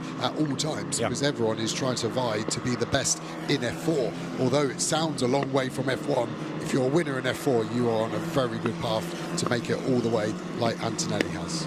People with long memories will remember how Formula Ford was the global single-seater category. Those days admittedly are gone, but it is important, I think, to have something as a kind of equivalent. I know these are a much more modern car with the halo, with the wing, slick racing tyres, whereas it was a wingless road tyre Formula Ford all those years ago, but something where drivers from around the world can compete on a level playing field and compare themselves against each other. And it's important for teams as well to know where people stand, because trying to compare somebody from a domestic single-seater championship, might be F3 to Formula Regional to FIA Formula 3, you know, how do I compare all of this? But F4, with everything being similar, the same, you can work it out. Yeah, it feels like a palate cleanser of motorsport, that anyone can come in from any F4 championship around the world and then go. Of course, there's some more competitive regions than others, but at the moment, when you group them all together, it's almost quite hard to call which is the single most competitive F4 championship, and that just means that everyone has a good shot at winning this weekend, I think. Now, that timing tower on the left is still showing you that Team Israel, Ariel Elkin, is the fastest. And if you have a look to the very far right, you'll see there are little yellow dashes and there are greens. Green is a personal best in a sector. Yellow is a little bit slower than it was. White is an outlap. But purple is what we need to be looking for, because purple means better than anybody else. And it looks as though we've just had one of those, courtesy of Team Spain, does it not? Because now third fastest is Juan Cota, or Juan Cota Alonso, to give him his full name. There is the Team Spain entry. And having been racing in Spanish Formula 4 this year, in which he's fourth, Juan Cota has got to start as one of the favourites. Yeah, and he goes all the way up to second there, so still a little slower than this morning's times. Track normally goes off a little bit in the late afternoon, just the track temp comes up, offering slightly less grip to these drivers, so they won't be alarmed yet. But a purple sector 2 is very good from Cota Alonso, and yeah, I think just having that weight of the nation behind you in your home race. It was sink or swim at the moment. He seems to be swimmingly good. And fourth currently is Greece, which was the nation that topped FP1, courtesy of Felipe Armand-Carras. Replay here of Juan Cota bouncing it over the curb and reaching the gravel, but getting away with that more or less, but he will have lost some time on that lap. Yeah, a huge amount of understeer coming on the exit there. Normally these cars rotate well. As soon as you apply the throttle, the rear tyres spin up, which lets you rotate the car and not understeer off into the gravel. But he wasn't the first there. You can see some other tyre marks, in the gravel trap. So obviously looks like it might be a bit of an issue there. We need to keep an eye on the exit of turn 5, that one. So all good at the moment. You can sometimes pick up a punch, you get a bit of gravel stuck between the tyre and the rim, and it lets the air out. You can see the smoke coming across the track in sector 3 from the drift there as we drift out of turn 12 with Cota Alonso. So Juan Cota then is looking rapid and was quicker than he had been in sector 1, a little bit down in sector 2 on this lap. He has got to try to find a hundredth of a second to go quickest. He's 9 thousandths down on Ariel Alkin, who is now pitted, and as he breaks the beam up to the top goes Juan Cota. That is, I suspect, P1. Very good. I was about to ask what do you think his favourite track in America is, but I'll leave that one for a little bit longer. But yeah, purple sector 3, that has just been stolen off him as well, so it's tight, isn't it? But yeah, I think he just needs to probably work on that turn 5, but he's got great race pace as well, as we see Ariel Elkin there looking rather happy. He was first, now down to second. He's probably just been told that, so maybe some of his energy will be dissipated. Israel karting champion, Italian karting champion, and has been racing in America this year in the US Juniors Championship, 4th in that category. So much travel driver, and Ariel Alkin rapid. There's a yellow flag out between turns 3 and 4, we understand. So somebody has had a moment between the two corners early in the lap and trying to piece together who it is. Yellow in turn 3 and 4, but not instantly seeing anybody stranded on our tracking map. So whether it's a bit of debris that's brought out a yellow flag, we'll check. Through to 4th now goes the Team Australia representative, Griffin Peebles. And there is Nicky Gauci for Team Malta sitting in the pit lane. He's done some hill climbing, he's done lots of karting, but has not raced an F4 car before. So this, for Nicky Gauci, very proud Maltese driver, is quite a step. It's a huge step, and it's great to do. The confidence to even suggest it as a plan is wild. So great on him, and you can see the laptop being plugged in. Unlike a road car, that isn't a problem. That's downloading the data, and they'll be able to compare that to a reference lap and see the differences on where he can improve his lap time and how. Is it brake pressure? Is it throttle? Is it steering angle? Is it just corner speed? There are obviously so many aspects to making a car go fast around a corner, and being told it there and then is the best way as a driver to then go out and improve and see if you can make the lap time even better. The yellow flags have been withdrawn, and we understand it was Gino Trappa from Team Argentina that ran wide and triggered the yellow briefly. At the risk of being a bit parochial about this, Team United Kingdom currently 8th, Riza Siwathan. And we've just had another improvement because Greece, Team Greece, Felipe Armand-Carras, up to 3rd. You're looking at him right now, but he's found traffic on this lap. Yeah, and I think with this many cars on track, all on a different strategy, some on outlaps, some about to come in, it's going to be difficult to find. You do get the slipstream, which is a positive lap time, but then as soon as you compromise, you have to brake a tiny bit early. It's very hard to improve in a competitive field like this. Half a tenth is going to make the difference between position 2 or 3, I think, come qualifying tomorrow. One bails for the pit lane, and here Carras comes down the pit straight. Now, is there a benefit in terms of getting a tow from that, or is that dirty air? At that point, it is a positive, but as soon as you turn into turn 1, it is a negative, right? The dirty air. So you'll tend to lose more front grip just because that's affected more. You can see working hard on the wheel there, correcting the slides as well in that dirty air. Goes for a lunge into 2, locks up the inside. I think that was more of a warning to get out of the way, and it seems to have worked well. But yeah, the Angolan car there had to really get out of the way because it looked like contact was incoming. Yeah, Lorenzo Campos for Team Angola, which illustrates again, doesn't it, the global nature of F4, the global nature of the FIA Motorsport Games, with Angola being part of it. Lorenzo Campos has been racing at the end of the season in F4 in Spain, stepping up from karting, so he's inexperienced but does have a little bit of knowledge of how the car feels, even if he doesn't know this circuit that well. And for Team Austria there, having run off the road, Oscar Wurz, one of the two sons of Alex Wurz, and Oscar has been the Central European Zone F4 champion. He's also won F4 races in Saudi Arabia. He's an Austrian and Hungarian karting champion, so he's got one of the better CVs and will be a man to watch, I would have thought. Yeah, great pedigree as well, so be interesting to know how much his dad gets involved in the day-to-day of it. Obviously, if your father's been all the way to F1, they've got a good understanding of what's needed from you, so yeah, it must be a great asset to have in the family. So others just biding their time, and the teams working with the drivers with data, with knowledge, and a big blister on the tyre there. That ain't going anywhere in a hurry. No, and I think the way the tyre strategy is working this weekend, the team don't want to put another set on, but the flat spot there on the front left, we're saying how easy it is to lock up into 14 as well, into 2 that we just saw on the previous lap. To me, it's performance limiting, but it's probably on the limit of dangerous as well, where one more lock-up on that part, which we know will automatically lock up there because it stops rotating, so where the lock-up spot is always goes to the bottom, and I think that would go pop. So I think they're having to wait there, and maybe they're just deciding should they run another set of tyres. I wonder whether as well they might be asking for a scrutineer to come and have a look, because if he deems that, as you're suggesting, to be dangerous, he might allow them another tyre. You're being too kind to the drivers for once. It's a driver mistake. I don't think the scrutineer will buy that and allow them a joker tyre.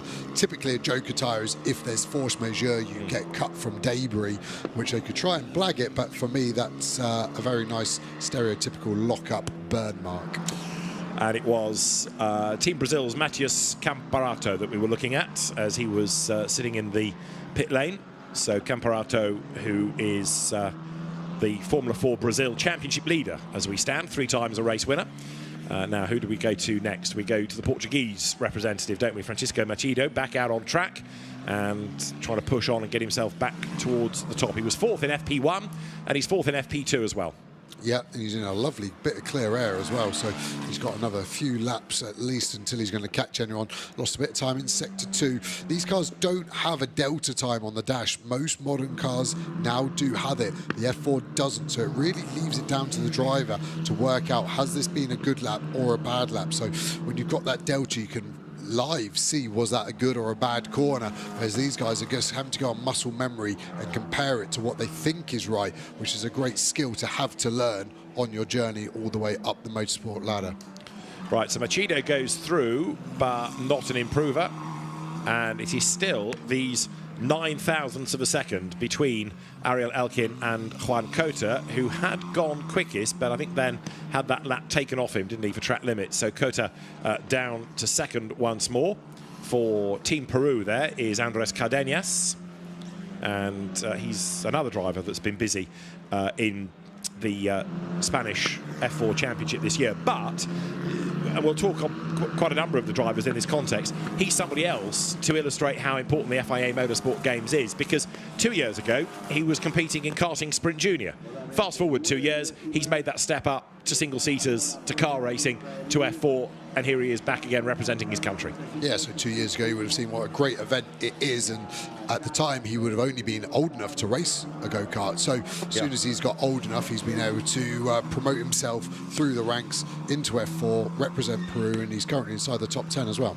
That's Team United Kingdom's Riza Siwathan, and Siwathan drives for the Campos team, which was founded by the late ex-Formula 1 racer Adrian Campos, but it's one of the go-to Spanish teams. But he's done no testing, he's not raced here before, and of course it's a new team. So even though he races F4 in the UK, and Riza Siwathan was 3rd in the championship, double winner, looked after by Phil Glue's Edge Management Company, there are a lot of news to this weekend. Yeah, and the track's the hardest one. When you've not tested at a track before, you do a lot of watching the onboard videos, a lot of sim work as well to try and make sure you're in the zone. But as soon as you get here, there's a couple of subtle differences to what you thought on the sim, for example. You suddenly are there. So this is only the second time he's driven on the track. So he's obviously got his areas to work on from FP1, and that's what he's going to be trying to do there. But yeah, I think he will be on for a podium come race day. Yeah, Reza Seaworthen has come out of Ginetta Junior Racing, which is the sort of UK school of hard knocks, and that is for Team Brazil, Camparetto out of the car. So I think what we were looking at in terms of a damaged tyre has now been decided. That's it, the session's over, we don't want to waste another tyre, and really it's your mistake, chap, that's going to cost you the track time, because there is still just under 21 minutes to go. Yeah, I think it's more than one. I think we can see the one there, and there's also a picture being taken. You can see the construction of the tyres. A great illustration, isn't it? It dissects it quite nicely. The rubber on top into the construction material, a bit of Kevlar in there, then into a sort of a conveyor belt material, and then the air. And when you can see the air, it doesn't normally stay in there very long, as we see Malta getting out as well. So it's almost like these two 45-minute sessions have been a bit too long for some of these drivers and tyres, and it's a hard strategy. Do you use another set of tyres to get some more laps in practice, but then limit your performance capabilities in qualifying and then the races? And most teams, I think, are saying, no, drivers, you just need to hopefully have done enough in the time we've given you to be able to do the job we need from you in qualifying. And another one for the pit lane is Matos Riba, the former hockey player for Slovan Bratislava. His father, Martin Riba, has been in touring cars, Lamborghini Super Trofeo. Riba translates as fish, hence Brutal Fish Racing, the team that his father used to have. And he's been a karter turned F4 racer in Spain and Italy and Central Europe and the UK over the course of the season. So he has done the mileage. Yeah, I think he's going to go well this weekend. And again, just down in 14th at the moment. The problem is if you're parking up for the day effectively as a driver, you've got to sort of big yourself up and go, yes, I can do it, but it's going to be hard when you've got 13 cars that are faster than you in this session, as we see Seaworthen. A bit of pick up on that tyre, so a bit of dirty rubber sticking to it there, looking to maybe clean it up, so next time he goes out he's going to have to weave left to right to try and get rid of that sort of build-up of excess rubber that feels like a horrible sort of squidgy nature. When you commit to a corner, you're not getting the maximum grip from the tyre you want. Team Serbia, another of the nations represented by Andrea Kostic, and he's been another regular F4 racer in the Central European zone, in Italian F4 and Euro 4, which is the German-Italian merged series. F4 was quite strong in Germany, then it really struggled, and so it's been kept alive with this Euro 4 concept, where it has a couple of the three events in Germany and Italy as well, just to keep the interest level up within Germany and to keep the teams in operation as well. And it's been another successful concept, that. But Andrej Kostic comes out now from turn 11, makes the run to 12, and heading towards the end of the lap with still 18 minutes on the clock. The Formula 4 teams, just to make the point for their medals, will have the qualifying session Saturday morning and the qualifying race Saturday afternoon, with the medal-winning main race on Sunday afternoon. Yeah, I've seen a big lock-up residue smoke there, just trying to work out who it is. I think it's probably car 11 there, the Portuguese entries. We see even more smoke coming from the drift. On the last lap, went under the radar a bit. Elkin, Team Israel, actually improved the fastest lap of the session with a 33.6 and is in a purple sector 1 as well at the moment. So Israel still pushing on pretty hard. Still slower than FP1 this morning, but only a 10th off now. But he's done another absolute best within sector 1 on this lap as Team Israel's Ariel Elkin, so he might yet be able to go faster. And I think he's okay in terms of track limit abuses. For Team Hong Kong China, Kai Shun Lu rattles it up over the curb, and he's heading up towards the end of the lap as well, coming now up from turn 5.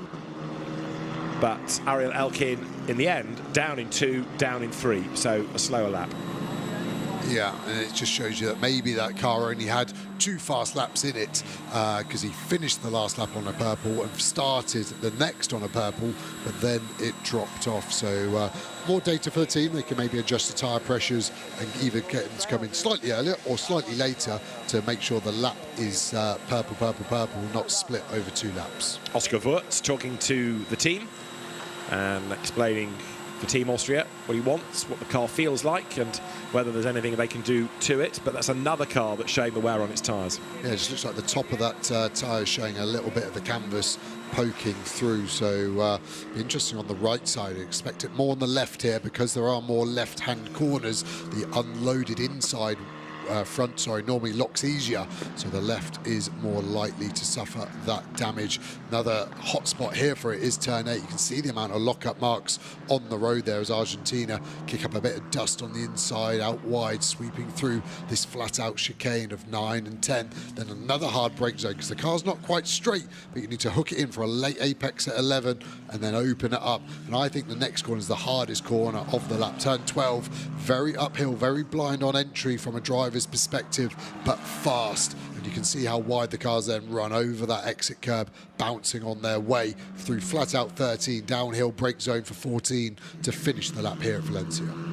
And this for Team Argentina is Gino Trapper heading up towards the timing line then. So a race winner in Formula 4 Brazil, but it's not going to be an improvement because he's down in 1, he's down in 2, he breaks the beam and stays 9th fastest. So number 1, Gino Trapper goes by, road to himself, but no benefit. 15 minutes still on the clock, and quite a number of them now in the pit lane. And I'm getting a little bit concerned about Reza Seaworthen because he's dropped down to 12 in the times now. So hopefully, if he can go back out, might be able to find a little bit of time.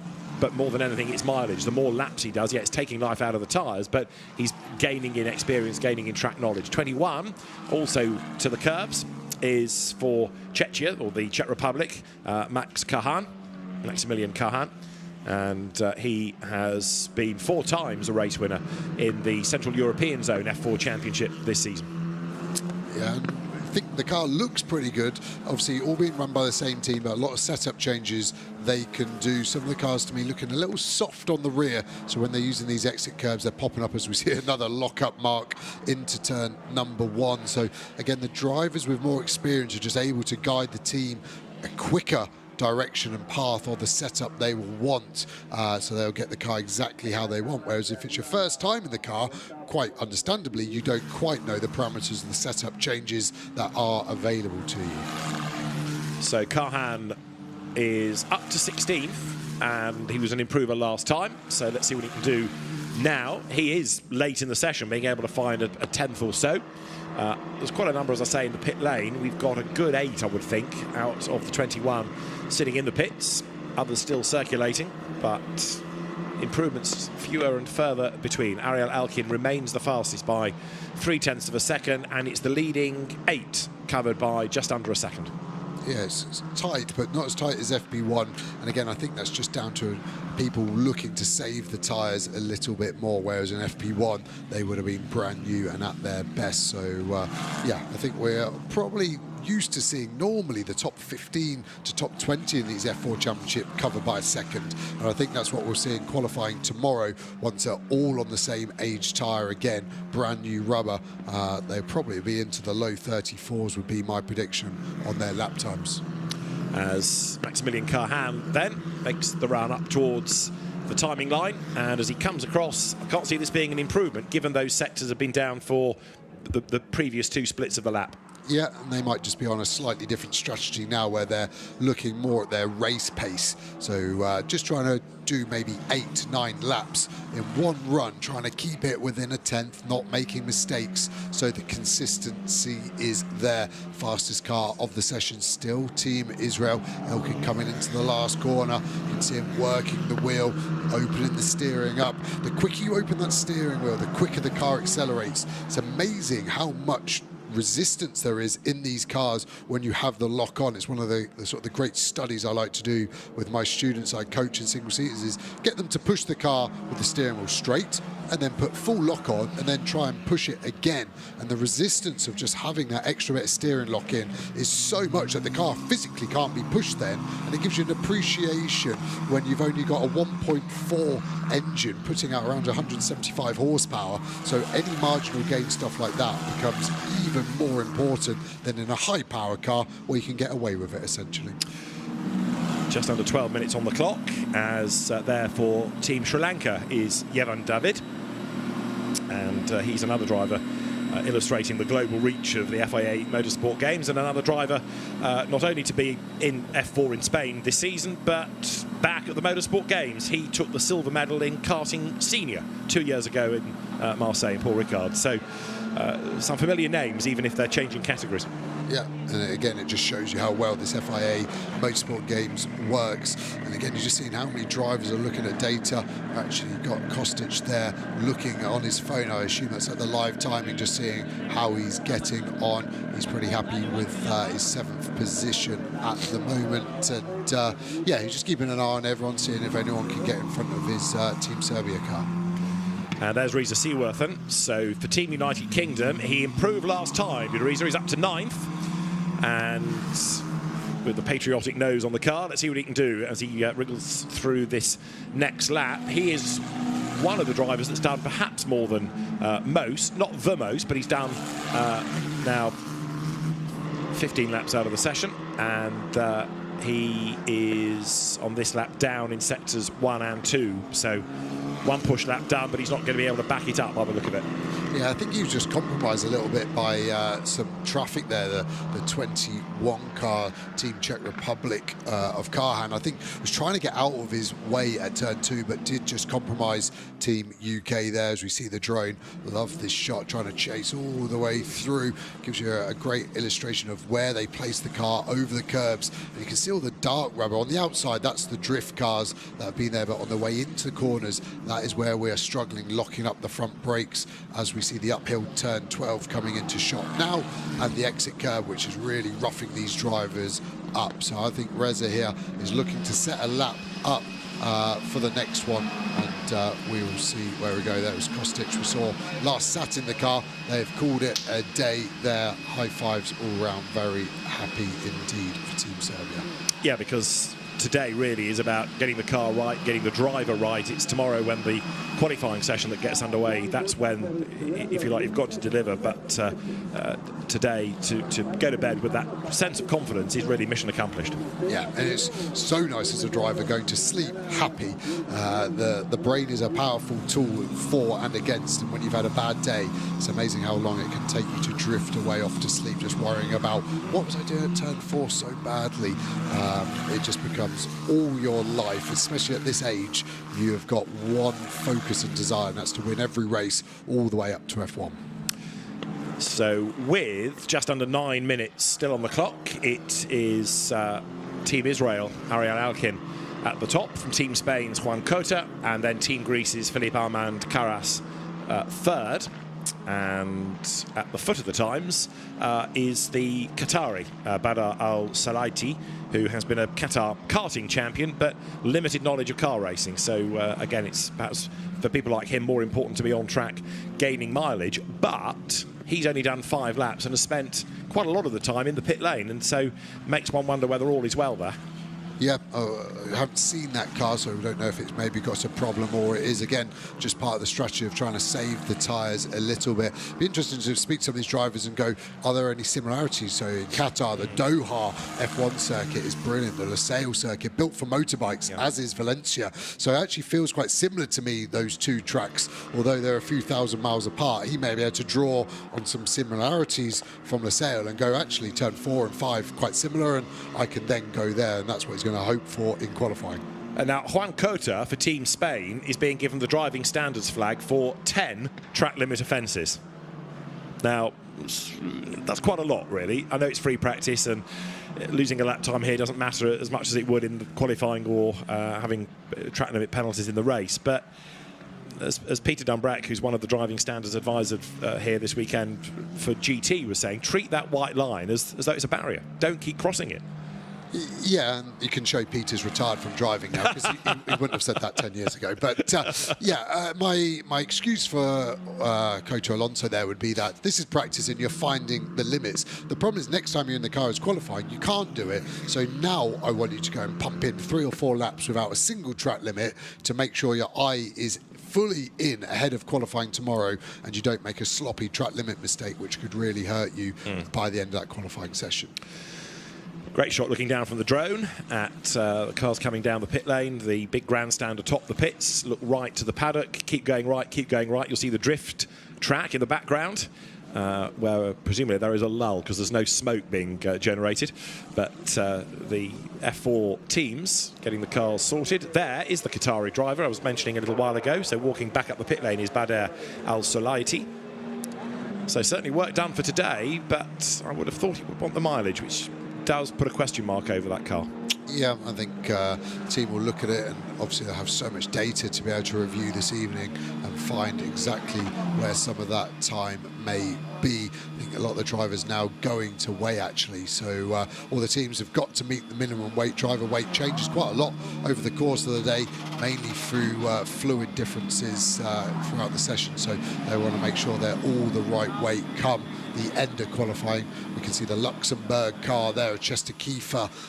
They've had a pretty good day. Just a bit of a debrief with the data engineer, making sure there are no problems. All the teams always like to ask the driver any problems with the car, because drivers have this amazing habit of going home and then the next morning going, did you fix the problem I had with the brakes? And never told me. You never told me. Ah, sorry.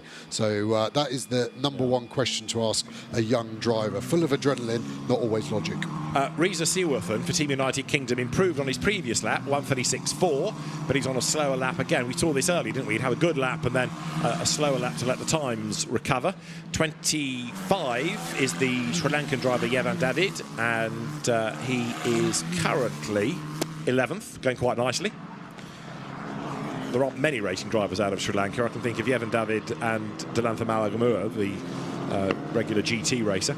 But motorsport is a popular sport in the nation, even if not many that have been able to come to Europe to do it. But Yevan David is going nicely here. Let's face it, some pretty tough opposition. Yeah, and I was actually at Monza last weekend. David won in the F3 race out there, so fast driver, and difficult conditions at Monza last weekend, so his car control worked absolutely on point. So yeah, maybe as these tyres start to drop off and start to slide, maybe proportionally his lap time will even get him a little higher than just outside the top 10 potentially for him.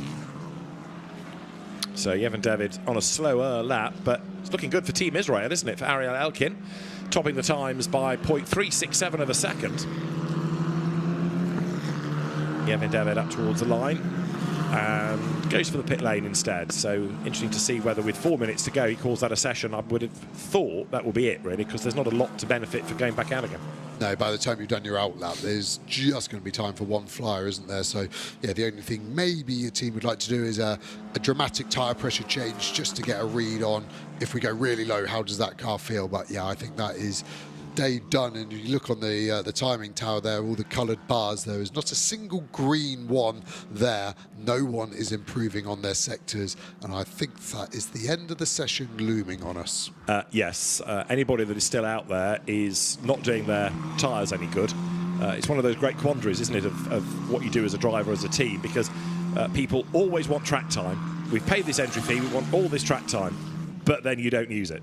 And so, because the tyres don't want to have endless laps taken out of them, you end up sometimes with a fallow track. But interesting that the fastest man in the session has gone back out. See, this is an out lap. So Ariel Elkin back out onto the circuit, and what he's going to prove by this, what he's hoping to achieve by this, remains to be seen.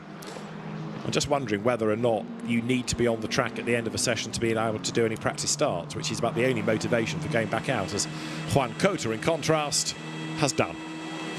bit of a sweat on as well. Ambient temperatures just about 20, but again, shows you the physical nature of these cars. No power steering, no driver aids whatsoever. So a physical car to hustle around a tight, twisty circuit like Valencia, especially on the infield, as we see Carras out of the car as well, looking happy. All the team members, you can see everyone wearing their nation's colours as well. It's nice walking around the paddock and you can see who's representing which team, supporting which team, as we see a big lock-up from Team Austria there. So easy to do, and Wirtz really struggling to release the brake pressure and alleviate that lock-up. Yeah, so things going from bad to Wirtz for Oscar Wirtz. The Carras family, just going back to Team Greece, you've just been looking at Philippe Armand, his brother racing in one of the karting disciplines at the FIA Motorsport Games. So Team Greece keeping it in the family, as it were. Now, Riza Seaworthen is up to the top 6. So he's the one, if you like, joker in the pack here, who late on is being able to find a little bit more time. And on this lap, he's done 2 greens as well. So another improvement is imminent, although he's up the curb coming through turn 12 there. But Riza Seaworthen will be able to get certainly 1 more lap out of the session. He may not need it, because this might be the ultimate that the tyres can permit. Fights the car out of 12. Up towards the timing line he comes, and Riza Seaworthen will go through 6th at the start of the lap. He breaks the beam. He's up to 5th, so it was worth sticking it out. He's improved across all 3 sectors, and he goes 5th fastest. Yeah, I think you said right at the exit of 12. Probably lost a 10th or 2, so that'd be good for him. Now within 7/10 of the fastest. Is he going to push? This will be his last lap. Checkered flag will be out next time he comes around. Definitely pushing on at the moment. Last lap, these tyres won't get used again, Reza, so you might as well use them. They go in the bin, so make sure you extract every last ounce of performance out of them as he comes through sector 1 now. Is he green? Let's have a look as it pops up any second now. 36.3 last time by in sector 1. 36.2, 1/10 quicker. 6/10 is the delta over the whole lap, and he's just found one of them in 1 sector, so he's going to keep pushing all the way through here. I don't think he's going to get any traffic either as he comes into a big brake zone. Turn number 8, get the car in, get it out, open the steering through the fast chicane here, looking not to lock the brakes up, hard on the brakes for 11. Look into your apex now, get the car in, nice and calm with his hands, no corrections, so he's sort of read it pretty well there. Coming through the end of sector 2 now, is it going to be an improvement? Another green sector here, so this has got a chance, I think, to maybe, if it's perfect, get him all the way up to 2nd, because the gap between 1st and 2nd, 3.5 tenths, he is somewhere there. 3rd is most likely as he locks the brake into 14, and that probably is enough to bleed away the majority of his time loss, and I think this is probably going to be a more like a 4th position lap. Let's see, as he crosses the beam, he goes up to 3rd place. I think he'll be very happy with that quite big mistake under braking for turn 14. And that brings us to the checkered flag. We've got another driver under investigation. It is Philippe Armand Carras for not following the race director's instruction, which may be to do with what you do at the end of the session. It may have been with how to come down the pit lane, but anyway, he is under investigation, so that plot will continue. And then it just gets bigger and bigger and bigger, and then You can hear them talking about the lockup. And they're saying it gets bigger and bigger, and that's just because that flat spot always goes to the bottom of the wheel, so when you do brake slightly too hard, it locks up there. I just want to listen in a little more. It's not a circle, it's a square. Yeah, it's a square. Yeah, he's backing me up with that theory that he now has square tyres, which I don't think are the optimal shape for a race car tyre, but luckily for tomorrow, you have a brand new set of Pirellis for the start of their qualifying session. So that qualifying is going to be really interesting, that's for sure. And the drivers coming then towards the end of their in-lap. And then we can have a look at the order. And bear in mind, it's not the grid, it is free practice, but it's been an interesting session nonetheless. And then compare and contrast how people have done today with how they get on in qualifying, which is a shorter period of time. So the pressure is on when they get on track tomorrow. And the qualifying session will be 8:30 in the morning, so really different track temperature. It's going to be quite chilly. you know, we woke up this morning to find wet roads. It was a little bit damp, and it could be a whole different ball game. What they've learnt today may be completely void tomorrow. Yeah, I'm honestly being sincere as well here with my comments, but getting young drivers up that early in the morning, it's amazing the disparity between them. Some of them like to get up early, they're ready to go. Some, they're young adults growing, they need their sleep. So 8:30 will be a pretty rude awakening for them.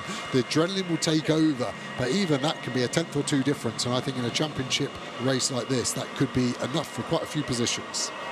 So very happy Ariel Elkin gets out of the car, and a job well done, no question about it.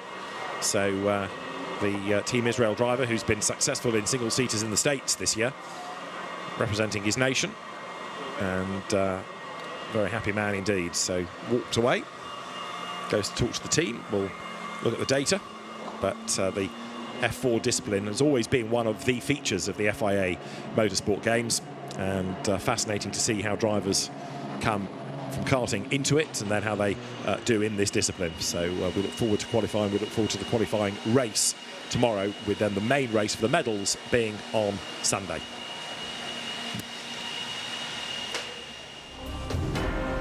So at the end of free practice 2 for Formula 4 within the FIA Motorsport Games, Team Israel, the fastest, Ariel Elkin, the driver, ahead of Team Spain, the margin being 0.367 of a second. United Kingdom up to third in the end. Reza Seaworthen took third, ahead of Team Greece's Felipe Arman-Caras, Portugal's Francisco Machido, and then sixth was Griffin Peebles for Team Australia.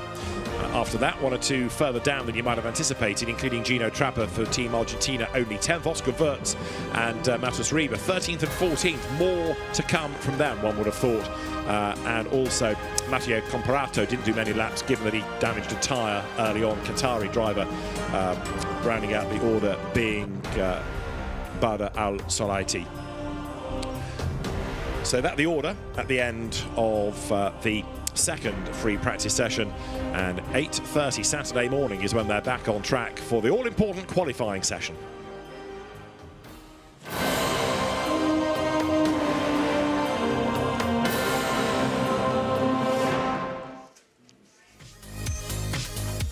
Free practice 2 for the Formula 4 discipline in the FIA Motorsport Games. Had the cars pouring out on track for 45 minutes of preparation for the qualifying session on day 2. And it was a busy track, and one or two drivers getting a few mistakes out of their system early on, including Kai-Shun Liu, who had a big lock-up heading into turn 2. But he was able to scrabble his way around that, only to then run off the road later around the racetrack, coming out of turn 12, rattled over the curbs once more. But the driver from Hong Kong, China, able to regroup. He wasn't the only one in strife, though, because getting it wrong as well for the Slovakian nation was Matus Rieber, and others were having big lock-ups elsewhere, including Felipe Arman-Caras, who was trying to get through the traffic and eventually rather monstered Team Angola out of the way. Reza Seaworthen for Team United Kingdom was able to find some good laps late in the session, partly because the road was clearer as well, but Seaworthen got himself up to third for Team UK, as Oscar Wirtz had a late session lock-up for Team Austria, and he ended the session 13th fastest. Others just ran out of road completely down at turn 1, but thankfully able to rejoin the road without picking up any damage. The free practice period for the drivers, very much a learning exercise. Lots of drivers being done for track limits, and Felipe Arman-Caras for Team Greece under investigation for not following the instructions of the race director. But having topped the times for the bulk of the session, it was Team Israel that hung it out there to the very end. Juan Cota was second for Team Spain, but Ariel Elkin for Team Israel fastest by 0.367 of a second. Italy has hitherto dominated F4 in the FIA Motorsport Games. On today's evidence, though, it's going to be very different, as Israel tops free practice 2.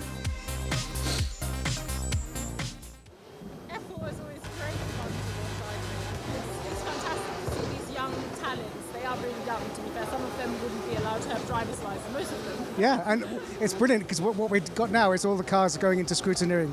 And my temptation is to go and feel the tyres, but that's just because I'm a bit of a motorsport geek.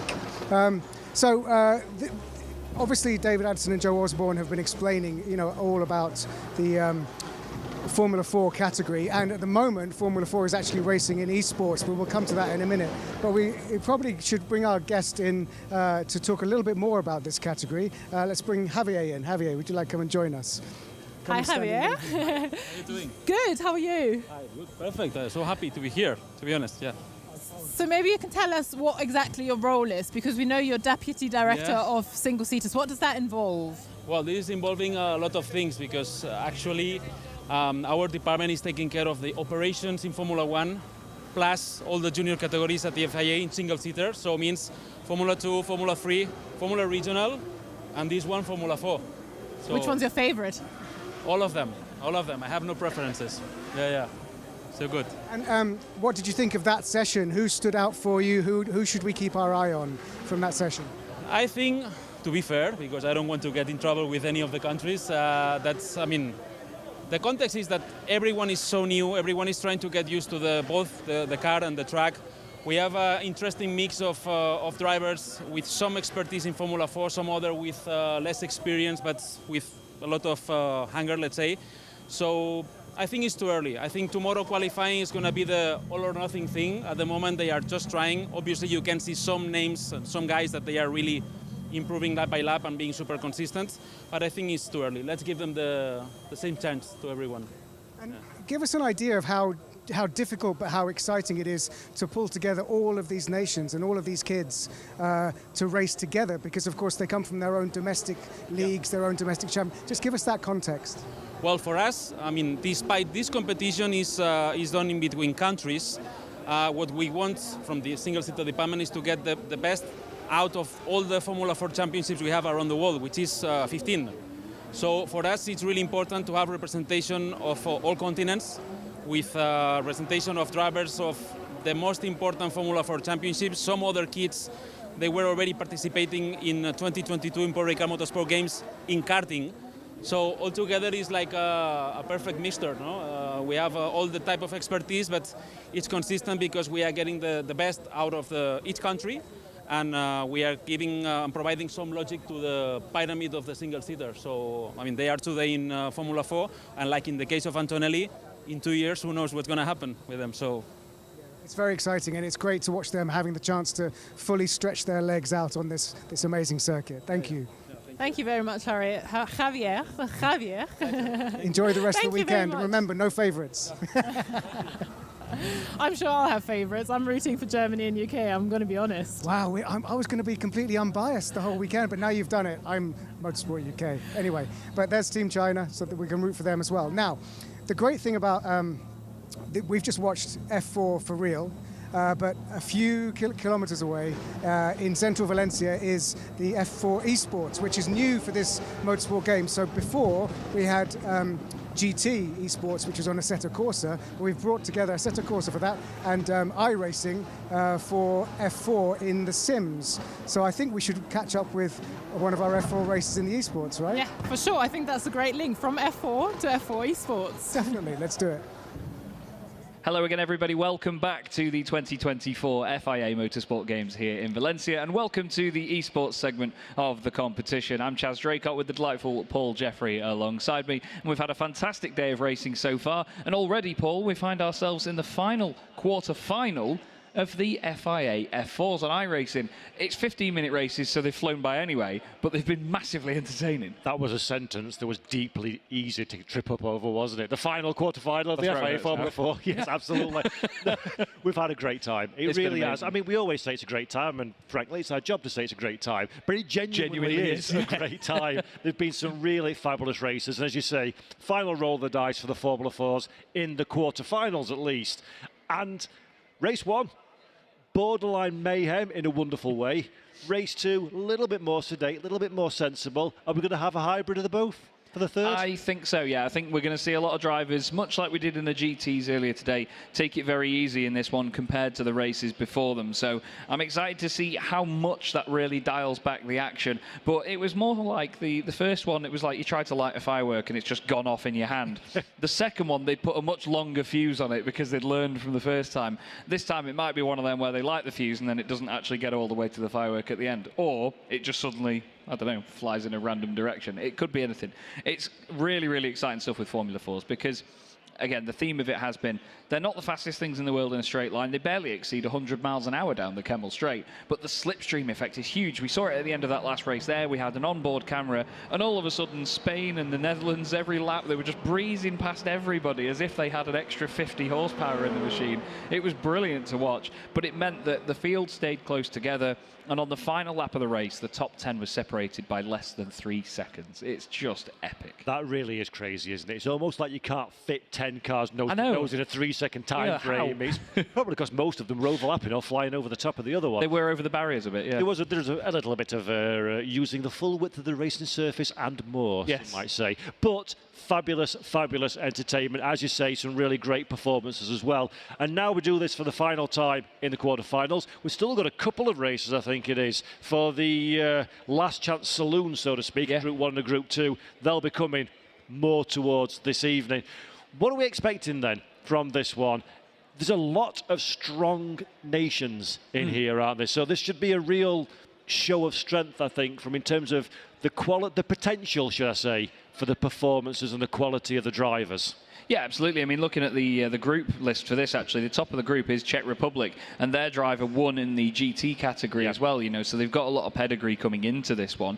We've got the likes of Germany in here as well. Hungary have been quick. I noticed India were fast in the practice as well, actually, at the start of the weekend. So there's a really, really good list in this race, and it's a very full one too. So I'm excited to see what some of the nations have sort of displayed to us before now, whether they carry that through into this race, because Paul and I have been sat here, we've had the wonderful screen down here below, we've got another one there, we've got the massive screen there, and also the fact that we've got these two eyes as well to actually just look at what's going on in the sim. So we've had an idea on which nations have been doing well so far, but it's become such a mixed bag, hasn't it? Yes. Because there's so many involved.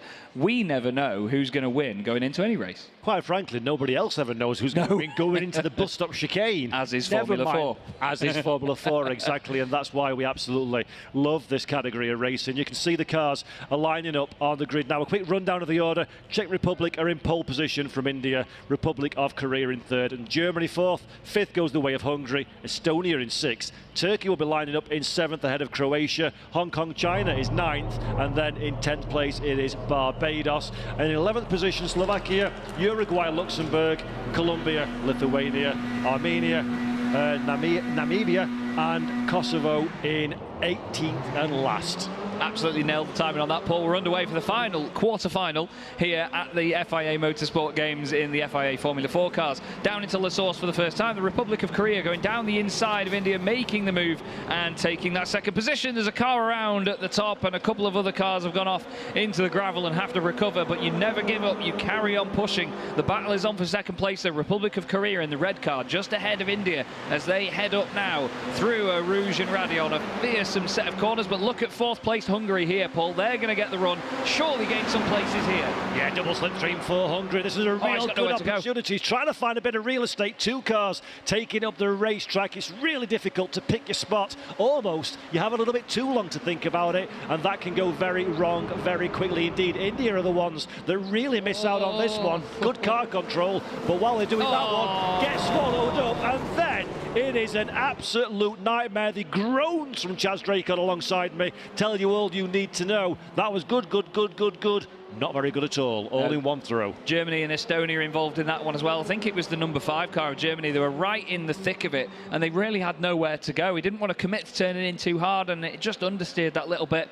Had to open up the corner, and then that was the contact that put him in the air. Estonia went in on it as well. I didn't quite pick up which car it was that went around the outside and went over the grass, but it's the German machine that is dropping right down the order, I'm afraid. A huge shame. Uruguay already in the pits after their early debacle. So more and more contact nearly. That's the number 22 machine of Namibia around the outside of the Fania chicane. They're right in there with Turkey and Luxembourg. That's a great way of making the move around there. But this is the thing at Spa-Francorchamps here, Paul. We see it a lot.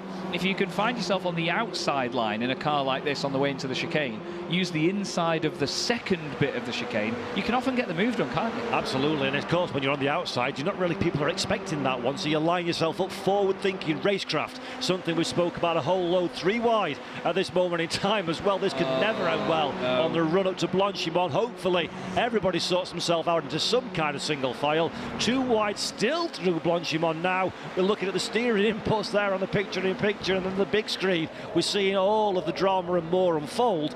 And you've got to have eyes in the back, the side and the front of your head in one of these. Yeah, you absolutely do. You want to take on the vision of a deer, to be honest with you, to be able to see all the way around you in 360 degrees of vision. But this is the lead battle, and Czech Republic, Republic of Korea and Hungary, 1, 2 and 3. After breaking away from the pack due to that incident earlier on, they're going to be feeling a lot more comfortable. I don't think we're going to see many moves here, you know. They might work together like we saw with Singapore and Malaysia earlier on in the competition, where they'll overtake each other in a straight line because they're not giving up any time there. They may as well just tow each other around a little bit.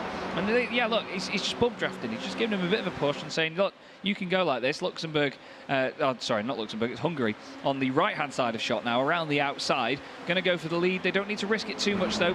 He's giving him all the room in the world, but he's actually still taking the race lead. So Hungary is hungry for a position and takes it now as they head through Malmedy ahead of the Czech Republic and the Republic of Korea. But that's how you do it. As a driver, I would hate these games. I would absolutely hate these shenanigans because, as you say, well and truly clear, a country mile away, so to speak, for a Formula 4 car from Hong Kong, China in 4th position.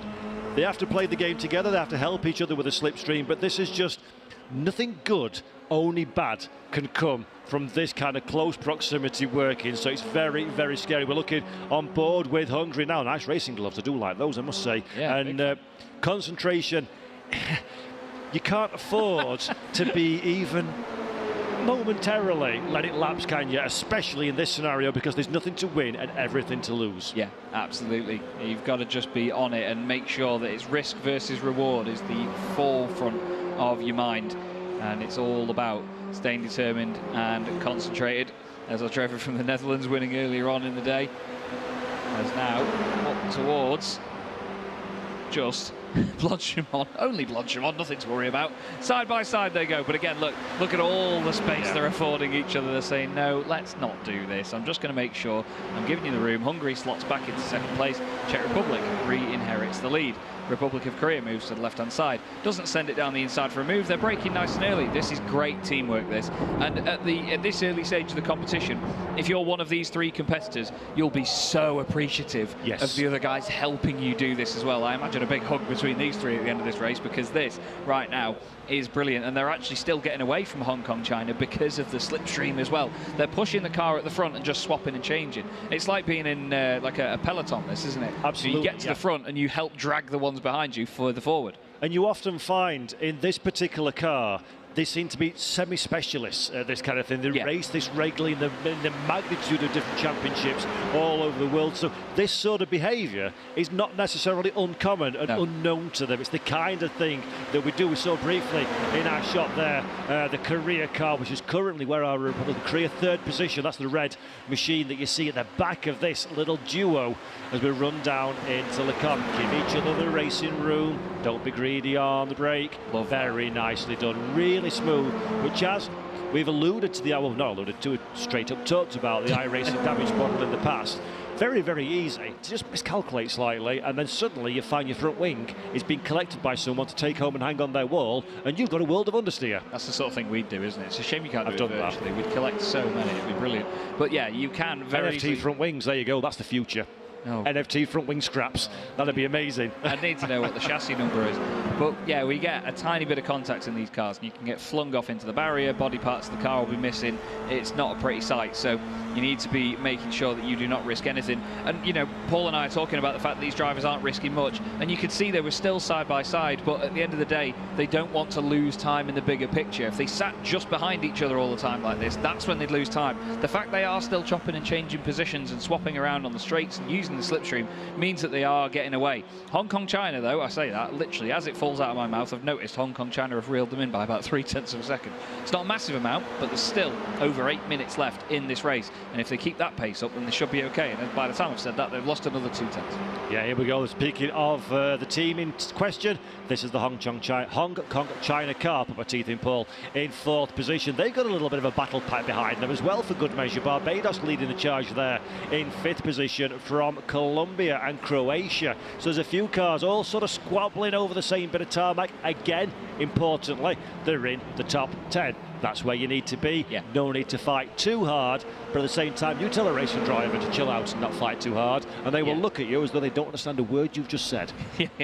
There's only 1 or 2 language barriers here at the FIA Motorsport Games with the amount of languages that we all speak collectively, but yeah, even then, no matter what, if you said it to any of the drivers, no matter how good their English is, if you told them, yeah, don't go for the move, just sit there, no chance they would even pretend not to understand what on earth you're on about. So hats off to these guys, because they're all so determined and they all want to gain every tiny little inch of circuit. I'm intrigued to see how this is in the final lap, Paul.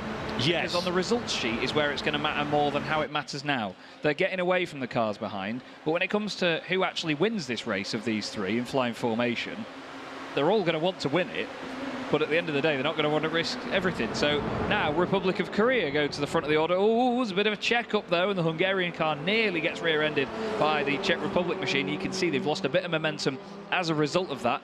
But it's still very, very close racing all the same. I'm enjoying this. This is a great, great chase. Yeah, nice show of formation flying from these front 3 drivers. Another 1/10 of a second in the first sector that the Hong Kong China outfit has managed to close the gap down in 4th position.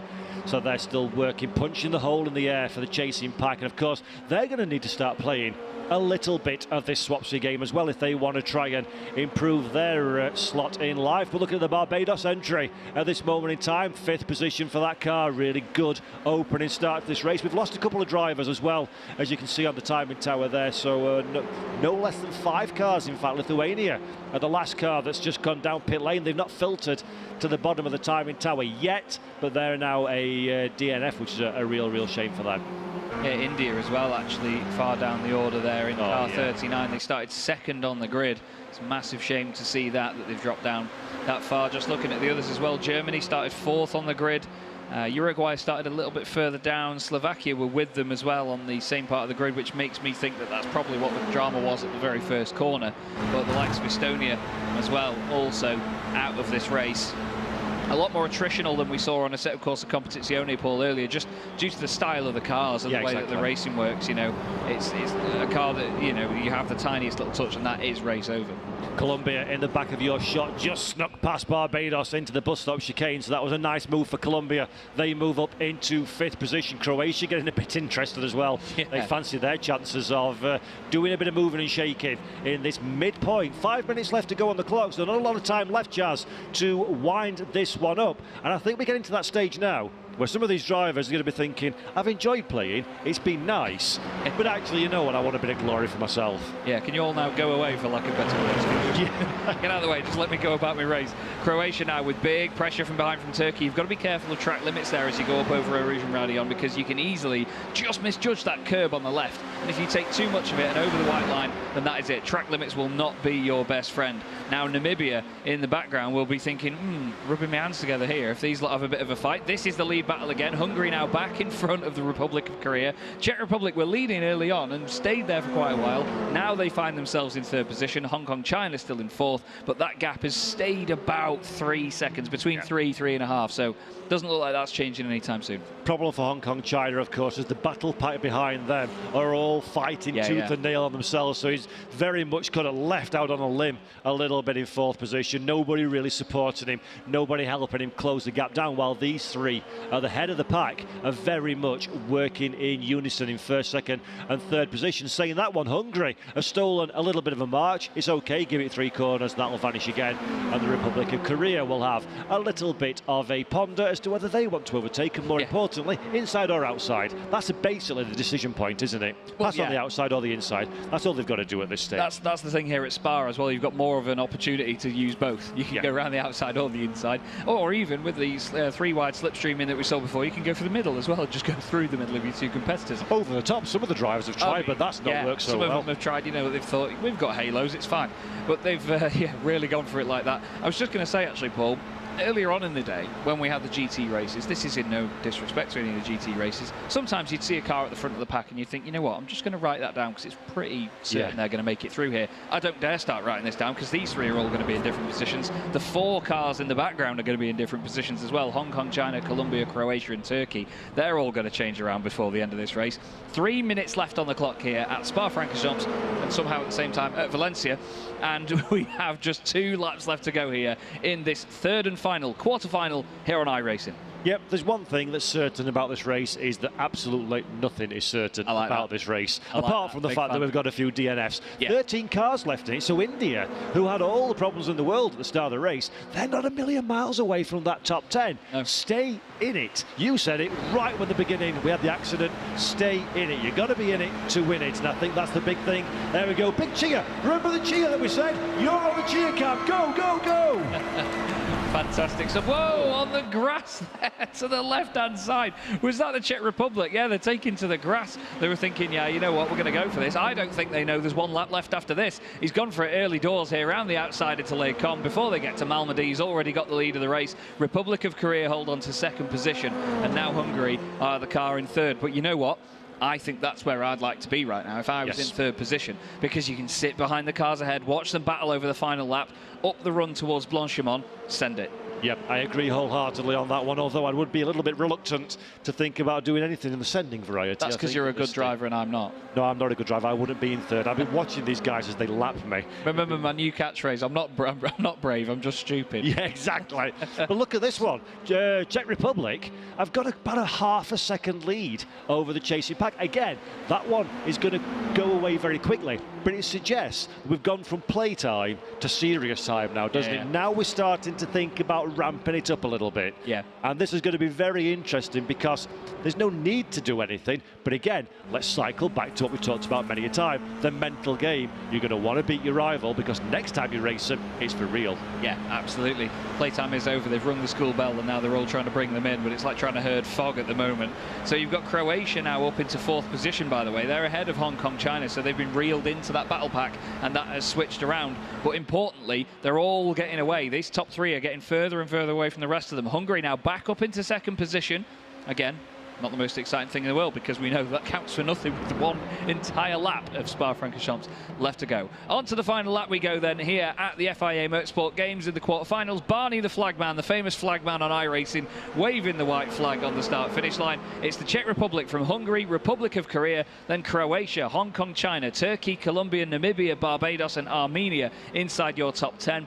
Looking a little bit safe for Armenia as well, actually, because they've got a good gap back to Luxembourg, but we've got 1 lap to go in the quarterfinals now, Paul.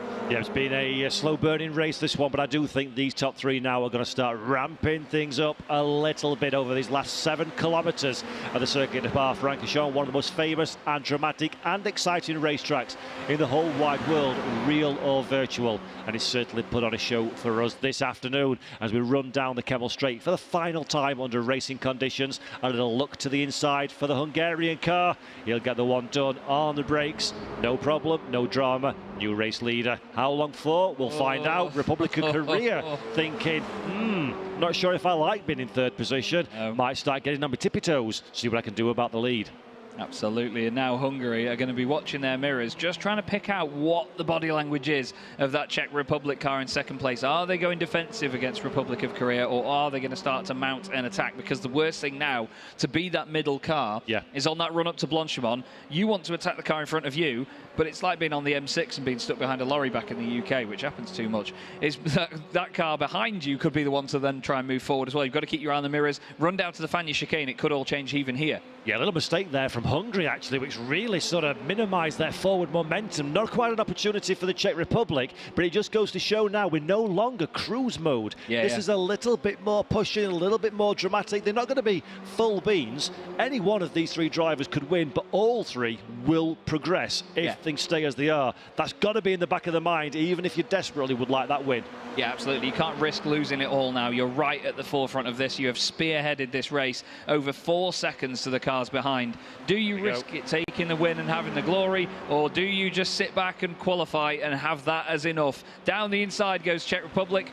Hong Kong, China are way out of this, but we've got Republic of Korea in second position. Now 3 wide into the bus stop. They're trying it round the outside. 1 more corner to go. They've really sent it. They're 3 wide again. Is there the room? Look at that move down the inside. That is absolutely outstanding from Hungary. You do not do it better than that, Paul. Yes, that was absolutely beautiful. The cheer as well behind the wheel says it all. That meant an absolute load. We suggested during the race, nothing matters apart from the final corner, and I think that just goes perfectly to show Hungary getting the job done, giving no room for response. That was beautiful.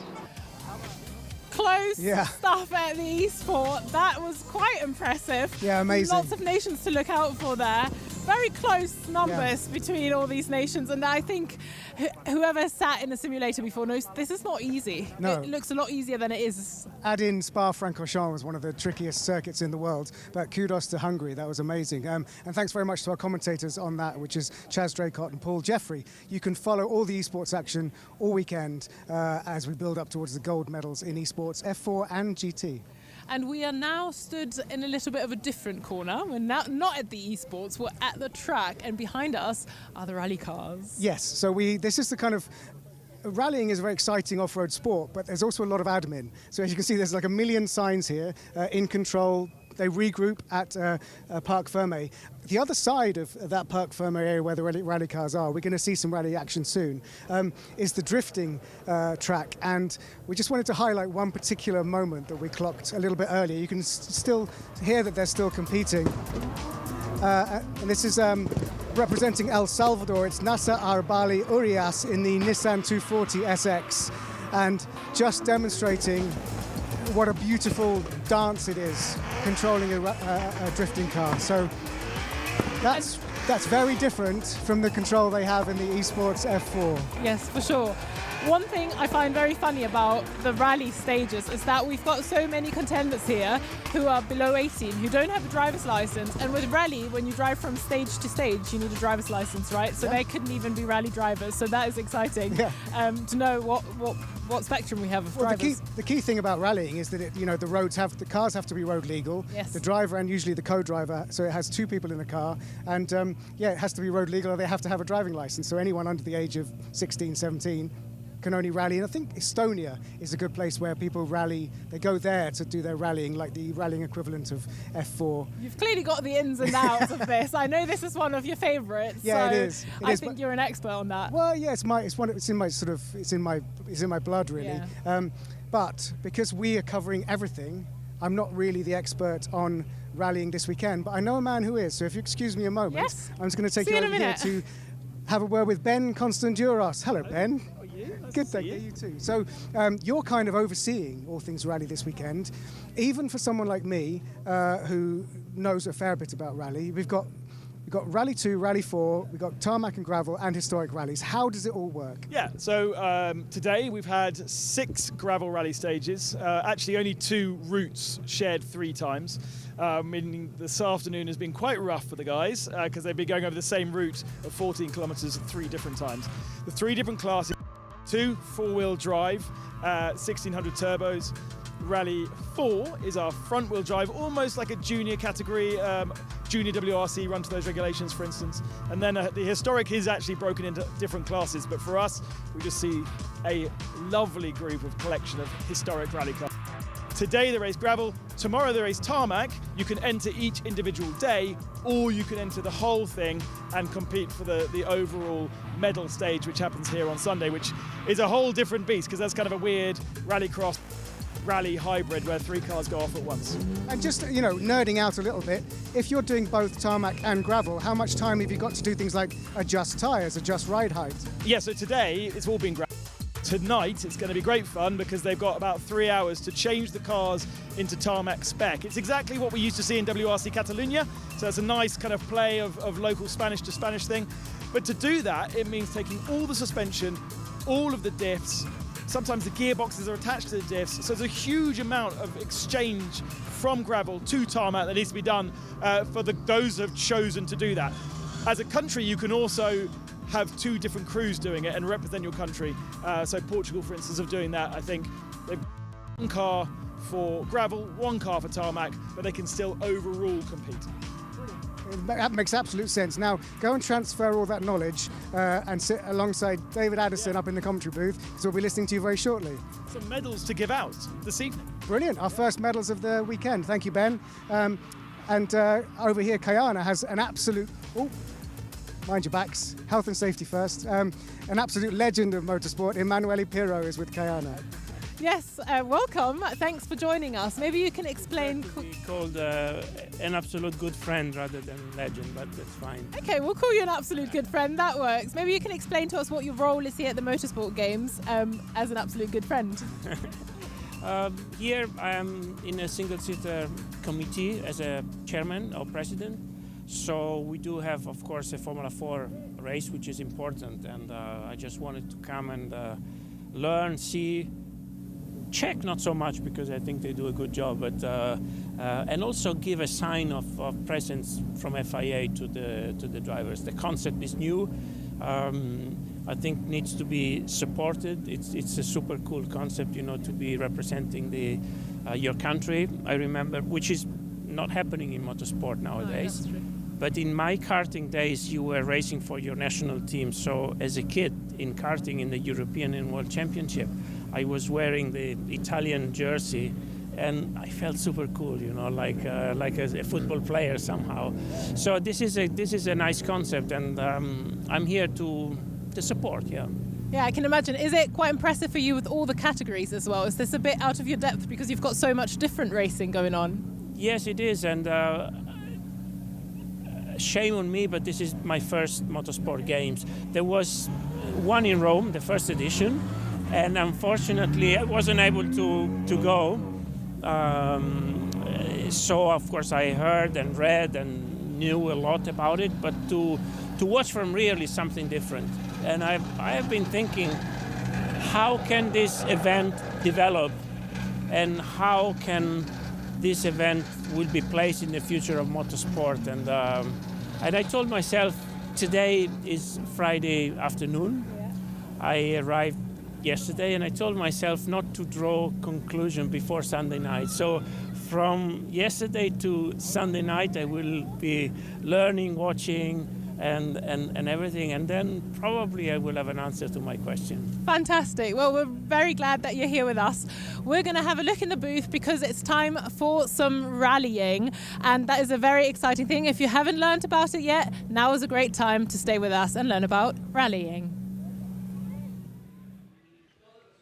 The first car then onto the stage is going to be Mexico. So Alejandro Mauro Sanchez works his way now around turn 14 of the permanent circuit, gets himself to the final time control, if you like. The marshals await, and he has had a decent day with thirds and seconds across the bulk of stages. Not a stage win. In fact, the dominant driver today has been Spain's Alejandro Cachon, who has been victorious across every stage. But in a moment, we are going to have the Team Mexico entry released. We'll look down from the drone. David Addison and Ben Constanduris are trackside, and looking forward to something rather different compared to the circuit racing activities. This illustrates just how much of the permanent circuit can be used here. Yesterday we had people recceing it. We had people doing a track walk. The marshals, the track staff have been busy putting in the different markers to make sure that drivers know which direction they're meant to be going, which route is for them. And so the car's just being held over on the exit of turn 13, but very shortly we'll be in business. And there you can see the first car away, and it is for Team United Kingdom. It is Oliver Mellors at the wheel, and having talked about the cars being set up for gravel, you can see how much lean there is on the tarmac. Now, Ben Constanduris has been out and about like a true rally fan all day, map in hand, bobble hat on, and it's been a busy day for the teams, Ben. Absolutely, lots of work for these guys to do. This poor Proton has been bashed about a bit this afternoon. Okay. It left the paddock and instantly the prop shaft partly detached itself. Not fully, so it still does have four-wheel drive, but it has a horrible rattle, which has then managed to rattle the drive shaft cover, I think it was, and all the fluid has leaked out of the rear left drive shaft as well. As you can also see, it's pretty battered because the stages are kind of grease turkey-like in their stoniness and roughness. And so there are parts that are kind of Finland and nice and wide and slidey, but there are a lot, and there's hardly any air in that rear left tyre. He's got another one in the boot that's already got a puncture, and in fact you can see that rear left is now wobbling around possibly more than it was supposed to be. So Mellors is just kind of getting to the end of the day. He's still in competition to get a medal in the overall. He just needs to be really strong on tarmac tomorrow. And it's difficult to really know because gravel and tarmac are so different, and lots of work for these guys to do to get their cars set up correctly. But he's not driving like somebody who's just getting to the end of the day. There's still a lot of commitment in this. The car may not be all that willing, but he's still having a red-hot go. Remarkably, inside that car, it looks like they've done the Dakar. There's been so much dust getting inside all the seals because there have been parts that have been very sandy and dusty. But good to see them get to the end. It has been a very horrible afternoon for them. They've been first on the road in the morning, which meant they were sweeping all of that sand away from the hard base layer, so very little grip. Looking forward to an afternoon where the roads have been swept because there was only 2 stages that they actually took part on. Yeah. And then they've had this rear wheel doing that. Look at it. I'm surprised it hasn't buckled under. Yes, I was thinking the same. If it was a 70s touring car, it would have done, wouldn't it? He's given up the Cambrian Rally in the UK to come and do this as Oliver Mellors to represent Team UK. It's the last round of the British Rally Championship this weekend, and Oliver Mellors has been a regular in that. He's got his brother leading the historic division as well with his Toyota that we'll come to in a moment. But from the perimeter roads back onto the permanent circuit, and now the long drag up the pit straight. So yeah, we're going to use at least use the finishing line of the main circuit, even if we're going backwards of that circuit. Nice little chicane to get through, and that will stop our timing beam. It starts because every car starts on a minute, so we know when they start, although unfortunately that hasn't stopped the clock by the looks of things. 2:59.920. It has on that screen, not on your screen. But Alejandro Mauro Sanchez, then, I was saying a little bit earlier on, has been top 3 for much of the day, taking individual stages into account. Not as dominant as Alejandro Cacaron, but we'll come to him in due course. So here, Alejandro Mauro needs to find some time, doesn't he? Because we're not just looking at individual stages. This is the last stage of day 1 of the event. So here's an opportunity to try to close that gap overall. Yeah, but he's not actually taking part in Rally 2 Gravel, which ends this evening. So he doesn't have to worry too much about where he finishes the day. He did lose a minute earlier on today with a puncture.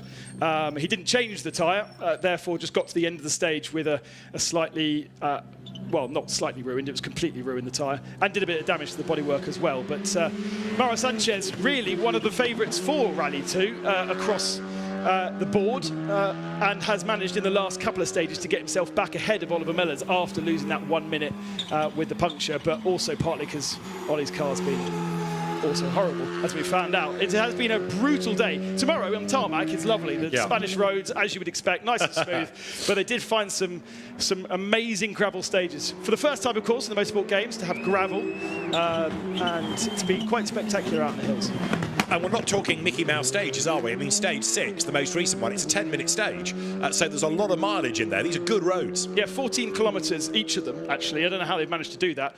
But that last one, the second one, is, they've been saying 3 passes of the second one was about the limit. They would need to have transferred to Dakar vehicles for a 4th pass. Right, now, this is Mauro Sanchez to see if he can go quicker than Mellors, and the answer should be yes, he does. So Mauro Sanchez does a 2:51.6, so he's over 8 seconds faster than Oliver Mellors, as we turn our attention next to the Qatari entry, which is Abdulaziz Al-Khouari. And it is now raining, so this throws another curveball at them, and those that have got through in the dry now have a completely different track surface and a much quicker time. It doesn't look like it's wet all the way around, though. Doesn't look like it's raining where we are. No, exactly. But on the other side of the circuit, definitely raining for sure. Interestingly, on gravel days, you want to start lower down the order so that people have swept the gravel and the soft gravel away from the grippier, hard stone underneath. So those most competitive are coming later on in our running order, and therefore the track could be getting wetter and wetter. The gaps between our cars, not huge, but probably unlikely to change on a short 4 kilometre stage that we have here. So right now it is Alejandro Mauro Sanchez, 2:51.6 the best time. There is the Team Mexico car going through that final time control with the officials. Wipers on, but not looking as though they need to be on at the moment. I did see Sanchez have a wiper flick. I just assumed he knocked those on in all the busyness inside the car. But now the road here looks dry, doesn't it? You do see, though, especially in this Qatari car, that there is not much grip given on a gravel setup, on gravel tyres, on this very smooth and slick circuit, Ricardo Tormo. The car's not biting at all, it's just sliding across the surface.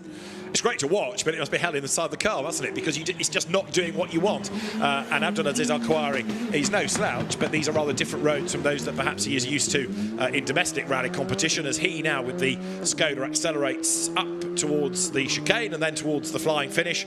Double Qatari champion. He's been a WRC2 event winner in the past as well. So, you know, here's somebody that knows exactly what they're doing. And a shame, he's just going to miss out on a podium in the Rally 2 gravel. If no problems occur with the top 3, then that will be 4th position in Rally 2 gravel. We won't see him tomorrow on tarmac. Interestingly, though, he was still quicker than Mellors, even though he had a wet road in parts to contend with. Still better than a battered and prop shaft affected and punctured tired Proton of Mellors. Now, this is Bjorn Sartorius for Team Germany, who's been a regular at Motorsport Games because we saw him a couple of years ago. And Sartorius, who has been in the German Rally 2 and Rally 4 competitions this year, as well as the Mitropa FIA Championship. Normally a man to watch. And a classic body language of the Ford Fiesta WRC and WRC2 cars. Very soft. You have to have these cars in gravel spec. Much softer than perhaps the Skoda appears to be. That's why you get this huge amount of dive that the nose. Look how far the suspension is. It then compresses when he gets back on the brakes. But that's how these Fiestas operate at their best. And you see that across the board. But it does look particularly lurid when you're on a situation like this. Different, interestingly, to qualifying, because qualifying, which set the order in which they ran today, that was done with the regulation allowing you to change your springs and setup. So some teams actually had a completely different suspension setup for qualifying 4 kilometres yesterday that they then re-changed back into gravel setup for today. So the times that they set yesterday are not necessarily comparable to what they've done today, even though it's the same layout. So this is Bjorn Sartorius, who's aiming for a 2:51, but he's not really been in the top 3 all day, has he? So he's been there or thereabouts, to use that dreadful phrase, as he threads his way through the gap, tail wags a little bit, and now gets back onto the loud pedal heading up towards the chicane. But I think that brief bit of rain has passed. It doesn't look as though wipers are needed anymore, and Sartorius then comes now to the chicane, has to stand on the brakes, thread delicately through the tyre stacks up towards the line. Anything in the low 250s, he's pretty decent at the minute, and he will break the beam at, we await, a 2:58 is the time for Bjorn Sartorius. So he goes second on the stage, and he's ahead of Al-Khouari by 0.264 of a second. So Alejandro Mauro Sanchez has just gone storming away in terms of a time up front. Everybody else now arguing over second. Lithuania have been absolutely one of the surprises, perhaps, of today's running on the gravel, because Rokas has actually been in the top 3 almost every single classification of Rally 2 gravel, and he won't be running in tarmac tomorrow, but he is on course for picking up a bronze medal, and he's only 17 seconds off Ali Turkan for silver in Rally 2 gravel. Remember, we are giving medals at the end of this stage to the top 3 who have entered only in Rally 2 gravel. So Rokas, he is 17 seconds back from Ali Turkan. I don't see that particularly changing unless Ali gets himself stuck in a gravel trap. But this could be a medal finishing performance. Could indeed, couldn't it? So, although you've got Rokas Stepanovic with lots and lots of arm twirling inside the car and hunting for traction. That will have cost him time. It looked good, but that's going to go against him. The Team Lithuania car then now threads its way across the runoff area in conventional terms, back behind the wall, and then he's got this very narrow gap to thread through at the other end. This is the one part of the day when we don't have to worry about track limits here. Yeah, absolutely. Although there are obviously areas where you can't cut, and there was talk yesterday in the paddock about an area of the circuit, not entirely sure where people were taking more and more liberties, to a point where a Rally 4 car hit a tyre stack and rolled twice on shakedown. Well done to Team Netherlands. Oh, okay. They are going to be competing tomorrow in Rally 2 tarmac, but with a rather scraped paint job. And slowing right down as though he's thinking he's taken the finish. Yeah, he has. Oh, okay. Sorry, I was looking at the wrong tyre stack, wasn't I? Yeah, there are two on the main strike. Yeah. So Stepanovicius takes the beam, goes second, in fairness, 2:54.6, so that's all right. Now, this is the man he's up against, isn't it? This is Team Turkey's Ali Turkan, Red Bull athlete, and another experienced and very competitive driver, and another of these nose happy Fiestas. Medalist in Rally 4 back in 2022.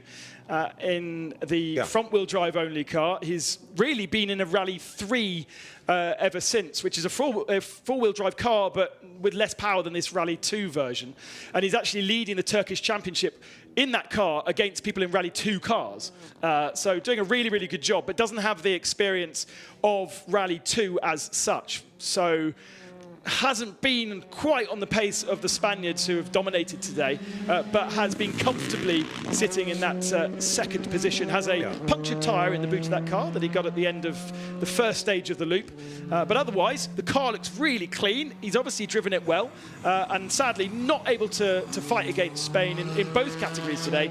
But he is on course for a silver in Rally 2, and he sits second in Rally 2 overall. But he has been a regular in the top 3 throughout the day, even if the pace hasn't been there. So he's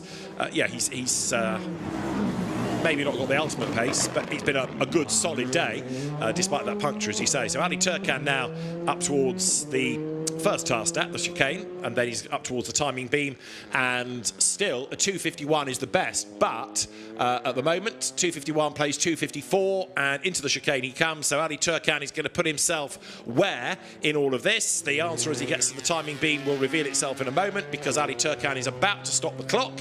We in turn look at Team Spain. Turkan goes second, 2:53, so 1.8 seconds down on Sanchez, but this has been the dominant man of the day. Well, both Spanish cars have alternated in stage victories. Cajon and Suarez. Suarez is only doing gravel, so he won't be with us tomorrow, but Cajon will be.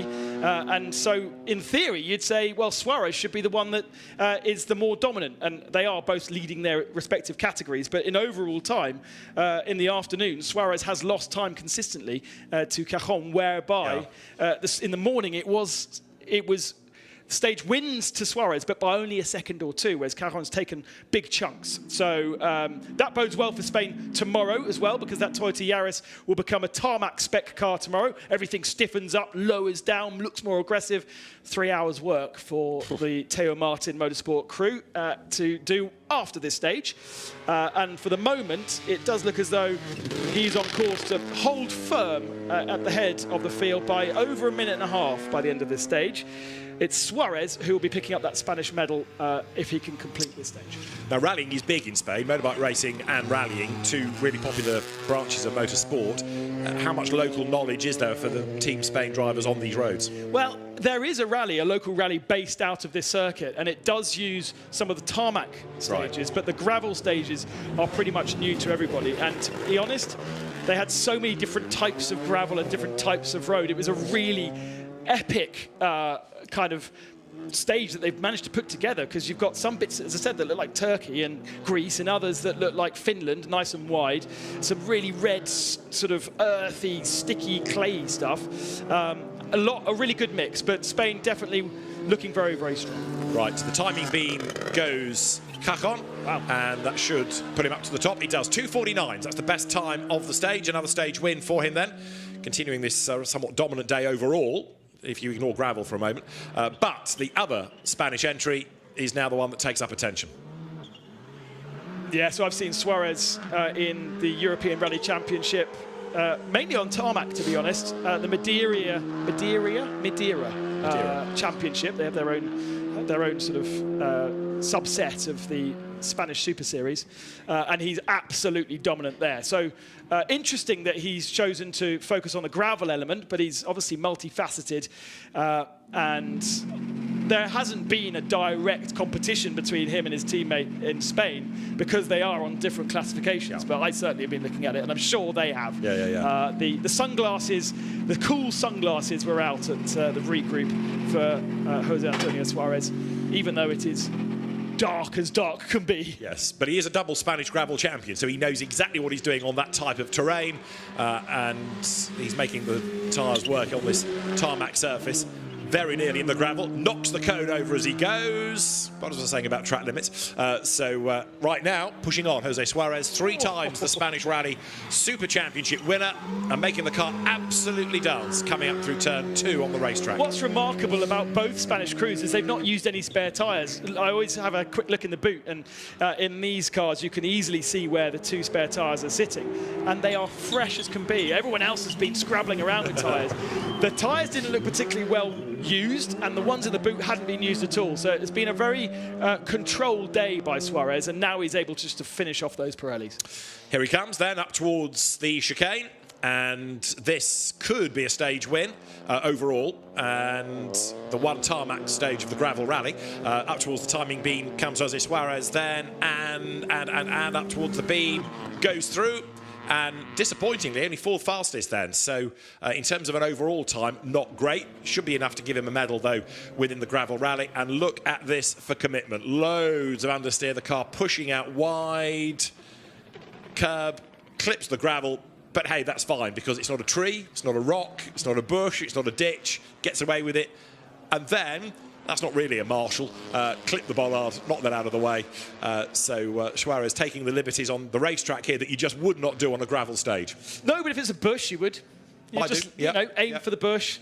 You see so much of these cars battered and bruised. So that's gold then to Spain in Rally 2 gravel. Turkey gets silver, and Lithuania get bronze. In Rally 2, now we switch our focus, our attention, and also the way to drive a Rally 4 car, because it's front-wheel drive. And these cars are actually very tricky to drive, because you make sure that the rear tyres really don't do much at all, and they float around like your old Renault Clios or TCR cars, for instance. And it's all about momentum, isn't it? Because they're relatively underpowered, so you've got to try and drag everything out of them. The first car that we're looking at is that from Slovakia, so Martin Koci and Petr Teshinsky. Koci has had a couple of overall stage wins during the course of the day, so the car, to my eye, looks relatively undamaged. Ben's about to tell me it's woes of the day. No, he's had a pretty good day, apart from using a lot of tyres. The rear tyres on that car are balls. They have no grip whatsoever. And he was the same at the end of his first loop on the 3rd stage of the morning loop. He had no rear tyres, so he's been working really hard. But there we go. Jose Sanchez has taken a medal for Spain, and that's great celebrations. I'm sure that they will have many, many more to come, not least in rallying. Absolutely right. As I say, it's a popular discipline over here. And here, coming up then towards timing, is then the Slovakian entry. So through the chicane comes Martin Koci. Times, of course, are going to be much different from what we were looking at in terms of Rally 2. But that's not to say that the drivers aren't trying very, very hard indeed. So Martin Koci's time resets us, really, because that's now going to be the benchmark in Rally 4. 3 minutes 6. So, yeah, you're looking at times over 17 seconds down on a Rally 2 time. But that now is the time to aim for in Rally 4. Martin Koci then 3 minutes 6 seconds being our first Rally 4 time. And now we turn to Team Germany, which again has got cars just as in Rally 2. You can do tarmac and gravel, or just tarmac, or just gravel. So that's why, unlike other disciplines here, there are 2 entries for a given nation. Or 3.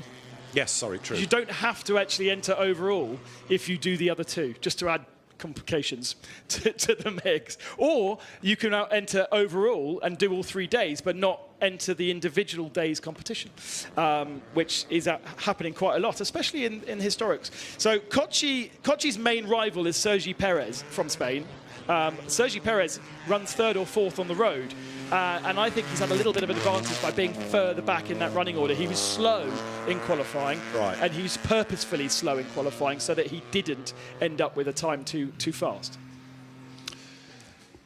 So the Team Germany car that we are looking at is Tom Kessler, who hasn't really sparkled, in fairness, overall in Rally 4, but that's not to say that he's not worth watching, because he's another driver that's done a lot of rallying in the last few years, and he's a German two-wheel drive champion this year. He's won the DMSB Rally Cup back in 2021, so he is a CV'd driver. A lot of these Rally 4 drivers, of course, it being a relatively young formula, have huge amounts of experience, but only in their own country. So this is the first time he's ever competed outside of Germany, and probably, therefore, his first time on gravel.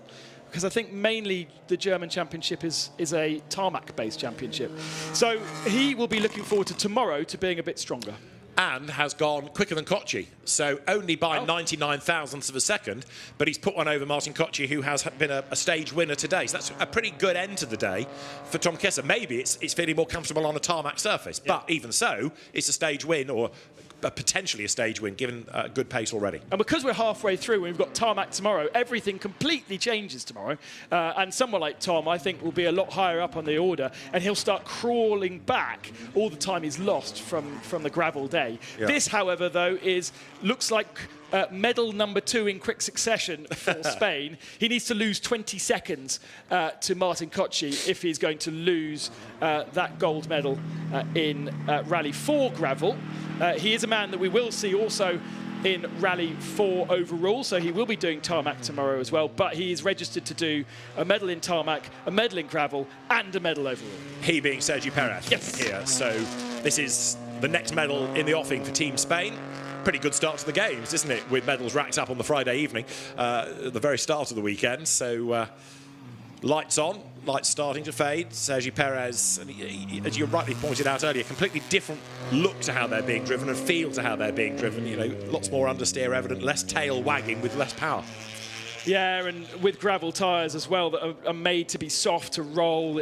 I don't think it's a particularly pleasurable feeling, especially front-wheel drive. I know the four-wheel drive guys like it because they can throw them around and really slide, even though it's not fast. With this, it's just wait for the front wheels to actually give you some grip and positivity.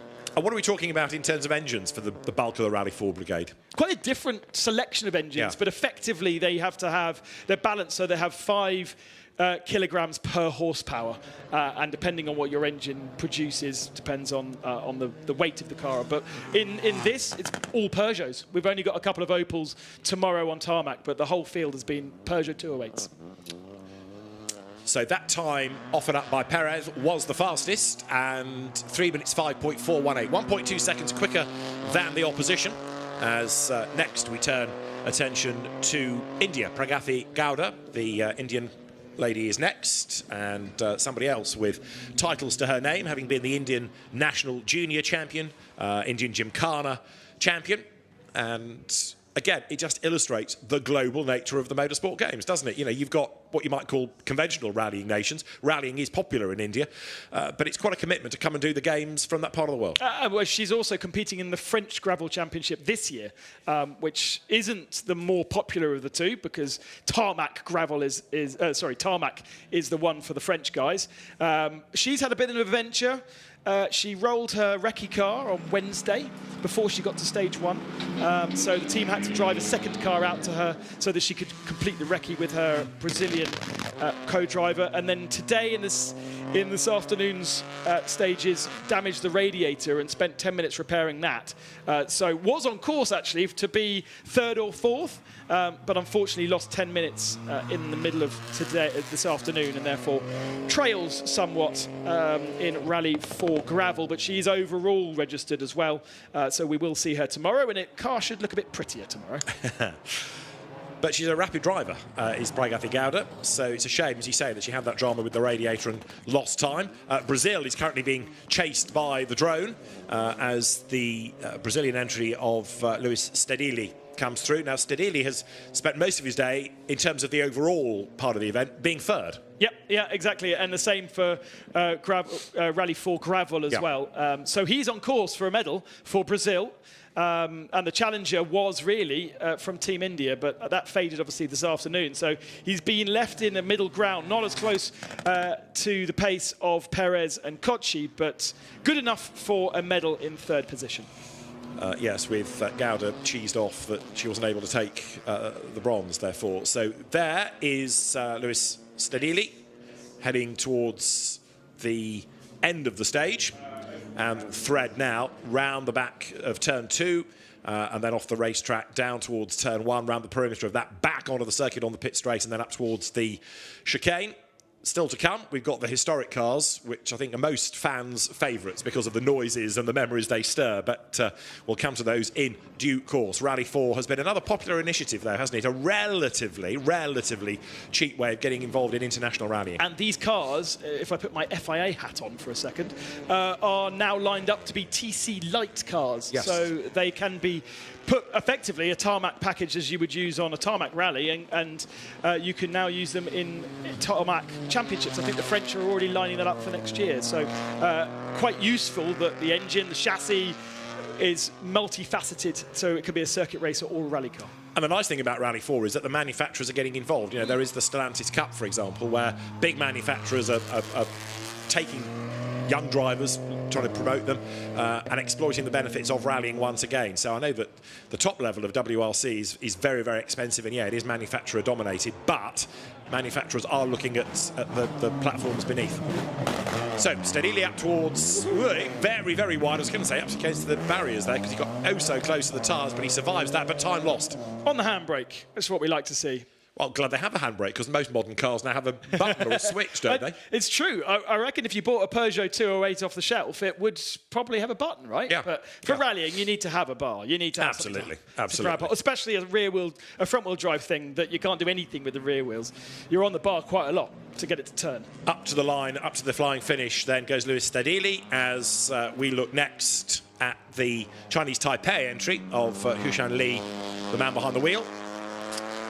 I've seen them doing lots of selfies today. Right. They have been clearly loving their experience. Look how beautiful the car is. It hasn't been scratched, it hasn't been dented, it hasn't been damaged at all. And so at the end of each stage that I've seen them, they park up and they take a photo of themselves, because I think this is only his 6th ever rally. So the amount of stages he's accruing is percentage by percentage quite big every time he finishes. Yeah, and this will have therefore been a massively useful learning experiment for him, won't it? So great experience all round, but yeah, he'll go back buzzing after stages like this as the Peugeot then comes towards the tarmac once more, wriggles its way back on track, and Hushan Li has not been fighting for stage wins, but has been getting steadily quicker over the course of the day as the confidence kicks in. He inherited another position this evening with Portugal's Rally 4 car crashing out on the last stage of the day. By keeping it clean, by getting through the stages, he is moving up through the order, and the fields, the entries are such that if he keeps doing that tomorrow, he could find himself in a medal position. Now the historic cars are also on stage. There is the Audi Quattro in the hands of Andrea Zivian. He was the gold medal winner in historic rallying at the 2022 FIA Motorsport Games, and this, for many people, is the epitome of rallying still. Just won San Remo last weekend and literally brought the car directly from there to here. So it's sort of half got a tarmac setup still on it. Right. And so he hasn't had the funnest day on gravel, because he just says it's really hard to drive, to a degree that he also hit a rock on the left rear corner and bent the tracking arm of that rear left corner and got a puncture, and spent the whole morning with a car that was crabbing. They managed to fix that at lunchtime. It looks wonderful, but he just hasn't quite had the pace to be as dominant as we saw him last year. So I'm excited to see what he can do on tarmac tomorrow, where I think that would be his preferred surface. Yeah, Ben Mellors has been the man to beat across the day in his Toyota in the historic division, but Andrea Zivian, or Zippo as he prefers to be known, is a great competitor. He's been a regular this year in the European as well as Italian historic championships, 3 times a class champion in the European Historic Rally Championship, and just about, if you've ever seen a car breathe in, that was the time, wasn't it? It just scraped its way between the wall and the tyres, and the Audi Quattro then, the original four-wheel drive Group B rally car that started that revolution all those years ago, 1982 when it first came in, and turned rallying upside down.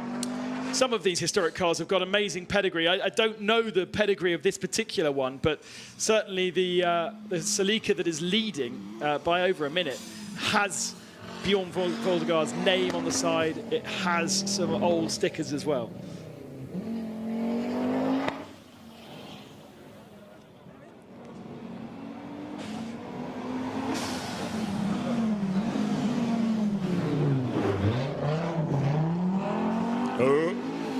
He's outbraked himself, didn't get the corner, and time lost for Andrea Zivian. Gets going, but time lost. It was great to hear the car. It's one of the best rally sounds an Audi Quattro, but I'm afraid tiny little error, and Andrea Zivian just losing a couple of seconds. Not convinced that that rear left is completely as it should be. This is going to be the target time in historics then, as the Audi Quattro then accelerates over the line, and the time that Zivian has done is 3 minutes and 10, so that is the target. Now, this is the Toyota that Ben was talking about, the car of Ben Mellors. It's a sort of tribute car, I think, rather than you would describe it if it was a Goodwood, rather than a genuine Voldegaard car. It is a car of the time made into a rally car to reflect what was of the period. But Ben Mellors has driven it really well today. It's been a regular in historic events. It's been a regular around Goodwood in the rally stages there. It's a well-used Toyota. And the Mellors, of course, a good rallying family.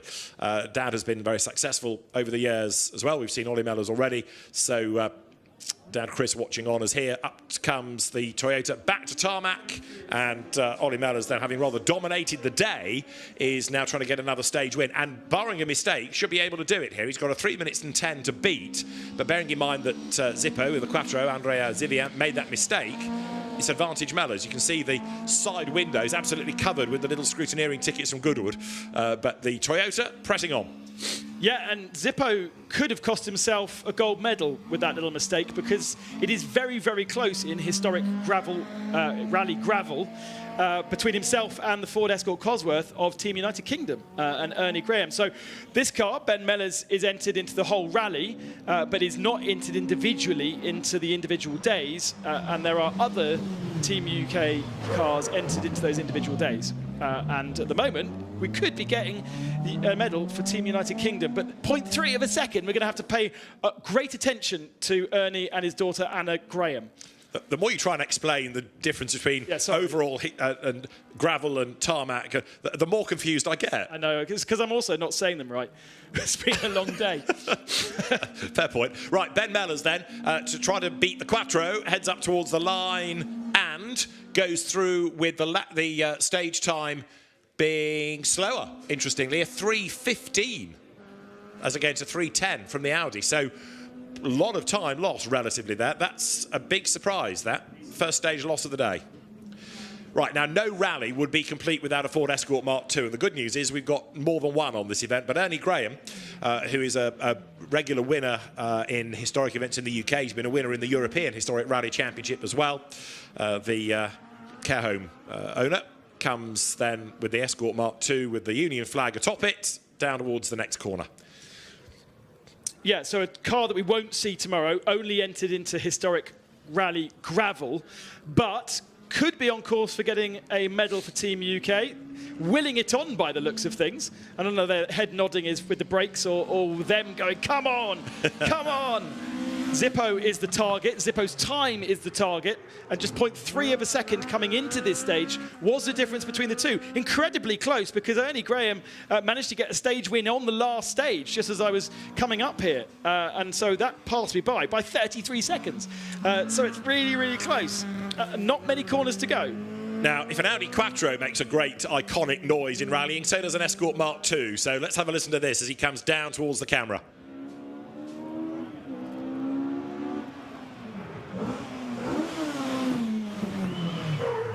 Squeal of tyres on the handbrake, beautifully done. This is a great run, isn't it?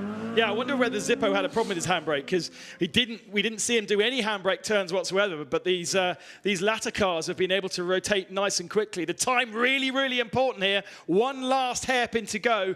Is it bronze? Is it gold for Italy or gold for Team UK? Up to the line comes Ernie Graham, and let's see where he slots in. It is still Italy fastest and stays fastest. Ernie Graham goes second. By how much? By over 2 seconds. Oh, so Zippo has got the gold. Here he is. He won't know it. Oh, maybe he's looking at the timings. Although the timings aren't automated like they have for the rest of the day because of this circuit element, so it's not going to come quite as quickly as you'd like, Zippo. Cameraman, give him a thumbs up. Tell him he's good. Right, from one type of rally car to something very different indeed. The Volvo 240 Turbo, which has been obviously a prolific clubman's car in Swedish events over the years, and most have been destroyed against trees. The 240 Turbo was a popular touring car in the mid-1980s in the Group A era, but for this weekend, it's a historic rally car as well, and this is for Team Germany. It baffles me that the choice of these guys to go out and rally this car. It's brothers in that car. Or no, is that another husband and wife? For Team Germany in the Volvo, it is husband and wife, I think, Siegfried and Renate Meyer. That's right. But that does not look like a rally car. That looks exactly like a touring car, like a road car. Well, I know they have to be driven on the road, but very standard. The amount of lean in it is there. He had an ignition problem this morning on stage one and spent 10 minutes parked at a junction fixing it. And ever since, it's been out on circuit and doing well and doing okay. Not on course, unfortunately, for a medal because of its 10-minute delay on stage one. But they have been having lots of fun. There's been lots of smiles from those guys. And as they come to the line, we switch to one of my personal favourites, this Alpine. Very confusing. There's a German Volvo and there's a Swedish Alpine. Why we haven't got a Swedish Volvo and a French Alpine, I don't understand. But here we go. Isn't this just a great-looking car? Even now, it still makes you look twice. And he's got light pods on. He's the first one to go on the light pods. You were allowed to do it, but nobody felt the need to. And that gets me extra excited because I love a light pod. So the Alpine is Kjell and Peter Fransen, dad and lad. So Kjell, who is 70-ish plus, he's the driver. Peter Fransen, his son, on the notes, and the Alpine making its way around the back part of the circuit in the fading light, flicks now to the left to go round the perimeter of the circuit, and the Alpine hard at work. Team UK celebrating, Ernie Graham draped in the flag, having had a good day. Yeah, that's silver. Sad it's not a gold, but just pipped to the post. A very good effort on that last stage to take 33 seconds out of Zippo, but ultimately a silver for Team United Kingdom. In the meantime, for Sweden, taking a very wide approach to the tight hairpin, is Kjell Fransen, who will now accelerate back to the tarmac. And a big gap to anyone around him. So sitting healthily in third position in historic rally. I feel as though this car will be better suited to tarmac tomorrow. I look forward to seeing it. But a lot of work, obviously, to do to get it transferred into tarmac spec for tomorrow. And all those big gaps could completely change again with Ben Mellers leading Zippo and then Fransen in third. We haven't yet seen the bronze medal in historic rally gravel, and that who sits fourth in historic rally. We've lost a few cars though. There was a Swedish Volvo. There was a Swedish Volvo, a 544. Yes, I thought there was one missing. Yes. Yeah, and he parked up. Oh.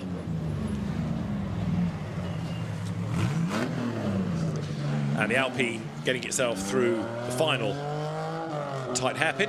Now, just to explain while we have a moment, because there are only a couple of cars still to come. Day 2 of the overall rally competition is tarmac day. this stage, I'll try this again. The circuit is used again at the end of tomorrow. Is it a carbon copy of this stage, or is it tweaked in any way? No, completely the same. So this is the same stage from qualifying, stage 7, stage 14, and then a variation, obviously, for the medal stage, where we have 3 cars on track at the same time. There's Zippo. Yes, well done. After nearly breaking the car completely this morning, you are a gold medalist. The message has got through now as we look at, is that the Opel Ascona of Wojtek Steif? Yes. Yes, which makes a great noise. And it's another unusual car. The one thing, of course, it's more common in historic than the other 2 categories is the difference in horsepower as well. Because, you know, you've got small engine cars, big engine cars, whereas Rally 2 regs, Rally 4 regulations are designed to have, you know, one standard kind of engine size. In historic, there's a lot more disparity. So maybe some of the reason for the change in order on this last stage has been that there are some cars that can just use all of that horsepower, because like the Audi, big powerful car, Opel Ascona, great on tight and twisty stages, it's going to be a bit breathless here. Yeah, he had an Opel Kadett, if you remember, in 2022, which was possibly chosen to be a tarmac-only car, whereas this much higher off the ground and much more suited for today. But we haven't seen much from Wojtek. He's going to get bronze, but mainly thanks to the fact that the Volvo 544 that I was talking about retired on, maybe that was the last stage. Again, we had lost 2 Swedish cars on the same stage. And so he has been elevated up into that 3rd position. The only other challenger is the last car on stage, which is Antonio Sainz. And considering he is a bronze medalist from France 2022, the car failed in practice. He was slowest in qualifying and actually hasn't really been much faster all day. But again, maybe he will find much more pleasure on the tarmac roads tomorrow than rattling around this beautiful Porsche on the gravel. Brother of Carlos Sainz Sr., uncle of Junior, and has gone under the radar a little bit. He's the half of the Sainz family that people don't really know very much about, but I think he's quite happy just being rallying at his level without any great expectation, but is still very, very quick because, again, he's been successful in Spanish and European historic events for a number of seasons. And he's got a couple of different historic cars, and actually the last time he drove this Porsche was 2 years ago in France for the Motorsport Games. So he's then gone off and used some of his other cars to play with. And so jumping back into this, Porsches, as we all know, are a very unique driving style, and perhaps just hasn't quite got on top of it. But it's been a cruisy day today. He will finish 4th in historic rally gravel and sits 5th overall. But he is 3.5 minutes back from Ben Mellors, so a lot to catch up on tarmac tomorrow. Well, we know that Porsche 911s make good race cars as well as good rally cars, but the tarmac day should favour the car somewhat more. You can see the high clearance, can't you, that it's had to have for the gravel stages today, but it's got through more than anything. And let's just have a quick thought for all of the mechanics that are going to be working long into the night tonight, because all of these cars that are partaking tomorrow in tarmac have around 3 hours of work that needs to be done on a modern day rally car to transfer them from gravel to tarmac. Bear in mind it's 7 o'clock local time here. They will not be leaving the circuit until 1 in the morning at the very earliest. Maybe not the same kind of work on a Porsche like this, but it's going to be a long night. And it's relatively early morning. They're leaving the circuit at 8 tomorrow morning, back into the mountains onto some pretty spectacular tarmac roads. And then back here at the end of tomorrow, and back here on Sunday afternoon as well for the medal table. So up towards the timing line, stage end comes Antonio Sainz, and the Porsche puts itself 19th overall, which in historic terms is going to be 5th, in fact, of the historics overall on that stage. That's healthier. He's taken some time out of the Volvo and out the Alpine there. And that comes down to Grunt, I suspect, on the tarmac. So let's have a look then at the overall stage, taking Rally 2, Rally 4 and historic into account. Right then, let's try and unravel this. But the obvious thing is Rally 2 topped the times, and it is a stage win for Spain and medals for Spain as well. Yep, medals for Spain in Rally 2 gravel, in Rally 4 gravel as well. And Italy gets the historic Rally Gravel Awards, gold. And of course, then we have to wait for tomorrow evening before we award the tarmac. But we don't award the overall until we do the medal stage on Sunday. And the 21st time set by the Volvo of Siegfried and Renata Meyer. The 21 cars then that we've had across the rally. So we just shouldn't forget the Volvo, because it's a welcome addition to the ranks this weekend. So for some, the rally continues. For some, the rally is over, but we've got another full day tomorrow. And more than that, we've got some cars coming in that we haven't seen today who are entered solely into the tarmac spec. So that's really good that we'll have actually a larger entry tomorrow than we had today. We had 28 cars today, and we're going to have 32 tomorrow. And a good half dozen that haven't yet participated. So the sun sets over the circuit Riccardo Tormo at the end of day one of the FIA Motorsport Games.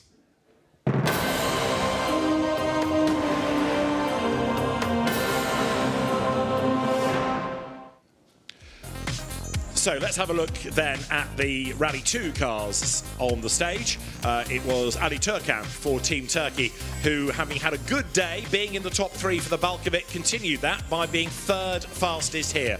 Second quickest, though, was another driver who spent most of his day being within that top 3, and that was Alejandro Mauro Sanchez. He was 2.2 seconds away from the top time, though, come the very end of the stage, and the stage winner was for Team Spain, Alejandro Cajon, who has rather dominated Rally 2 over the course of the day. If you take Rally 2 overall, just ignore the gravel section for a moment, he has been unbeatable.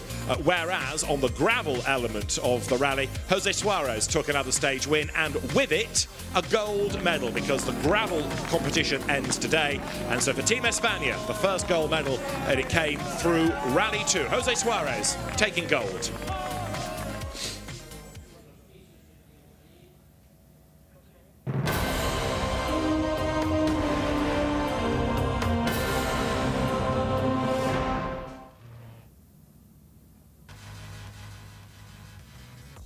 Spectacular, that is for true, as Pragati Gowda for Team India recovered after a damaged radiator to try to salvage a medal. It was not to be, though. Martin Koci for Team Slovakia was one of the early drivers to set a time. Touch of understeer, just compromising pace a little as he made his way through into the next chicane. For others, like Tom Kasser for Team Germany, he was looking rapid as well, but it was Sergi Perez for Team Spain that was on target for the stage win and for Rally 4 honours and more medals going their way. So Team Spain has had a good day across the rally competition, with the Sergi Perez Peugeot accelerating up for gold at the end of SS7 of the day, and it was a very happy driver that clambered out of the car. Sergi Perez taking honours, taking gold in the gravel part of Rally 4.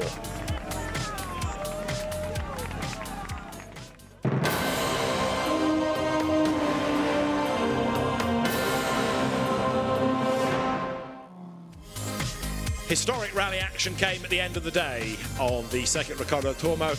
After battling their way through the gravel stages, the cars then hit tarmac, and Ben Mellors had rather dominated the day in his Toyota, whereas Siegfried Meyer in his rather standard-looking Volvo looked a little leery as he tried to adapt to the fast tarmac circuit. Ernie Graham, though, was looking for a medal in his Ford Escort, but he didn't quite have the pace to beat last year's outright historic rally gold medalist Andrea Zivian, whose Audi Quattro was looking mighty, even though it had struggled a little bit over the course of the day overall to the Ben Mellors Toyota. It was on target to score the gold medal within the historic rally gravel section of the event. So that meant that it was another gold medal for Andrea Zivian, following on from gold at the 2022 FIA Motorsport Games. Gold once more for Team Italy. What a wonderful first day here in Valencia. It has been a mix of weather. Yeah. I think this is a good spot to wrap it up because it looks like the world is ending, but it's not. We had a fantastic day here at the circuit with lots already going on. Yeah. Personal highlights? It was good to see the historic rally cars. It's a little kind of favourite of mine. They were like lightning out there. No pun intended, there's lightning. There is lightning, yeah. No, it's been a really good day. You know, already medals awarded. You know, Spain and Italy looking strong. They came with a heavy delegation. And I think they've got both of them. Spain won a home victory. Italy want to retain the title. So that's a great start for them. But yeah, the esports was particularly exciting. You know, that's going to get hotting up over the weekend over in central Valencia as well. It's been really, really good. I think also what's great about today, we got a good idea of what's happening, but we've got 2 more full days of this, and like GT qualifying and F4 practice are only little teasers of what we're going to have for the rest of this weekend. Yeah, and you know, the paddock is going to be packed with spectators. The auto slalom and the karting slalom in Electric Street is all the way down there. The drifting is over there. The rally stages are over there, and the Aspar circuit where the cross karts and the karting is happening is over there. So, you know, we've got everything covered. And if you've missed anything on the stream today, you can go back to the YouTube channel and watch all of the individual competitions, replay them, watch them live, and just take a look at the schedule for tomorrow, because it is packed all day tomorrow. Basically, you can go back and rewatch everything we've said today, and then you can come back first thing tomorrow, bright and early, and be with us here at the circuit again and get more race action. It's a date. It's a dream. Hasta mañana. I think that's a great note to end on. I had a fantastic time with you, Neil. Me too, Thanks so likewise. much for joining and being here alongside me. And we hope you enjoyed it as well at home. Like Neil said, all the videos and all the content is online, so feel free to watch back. There's been a lot of highlights today already, and we'll be back here bright and early tomorrow. Oh yeah, let's get out of the rain.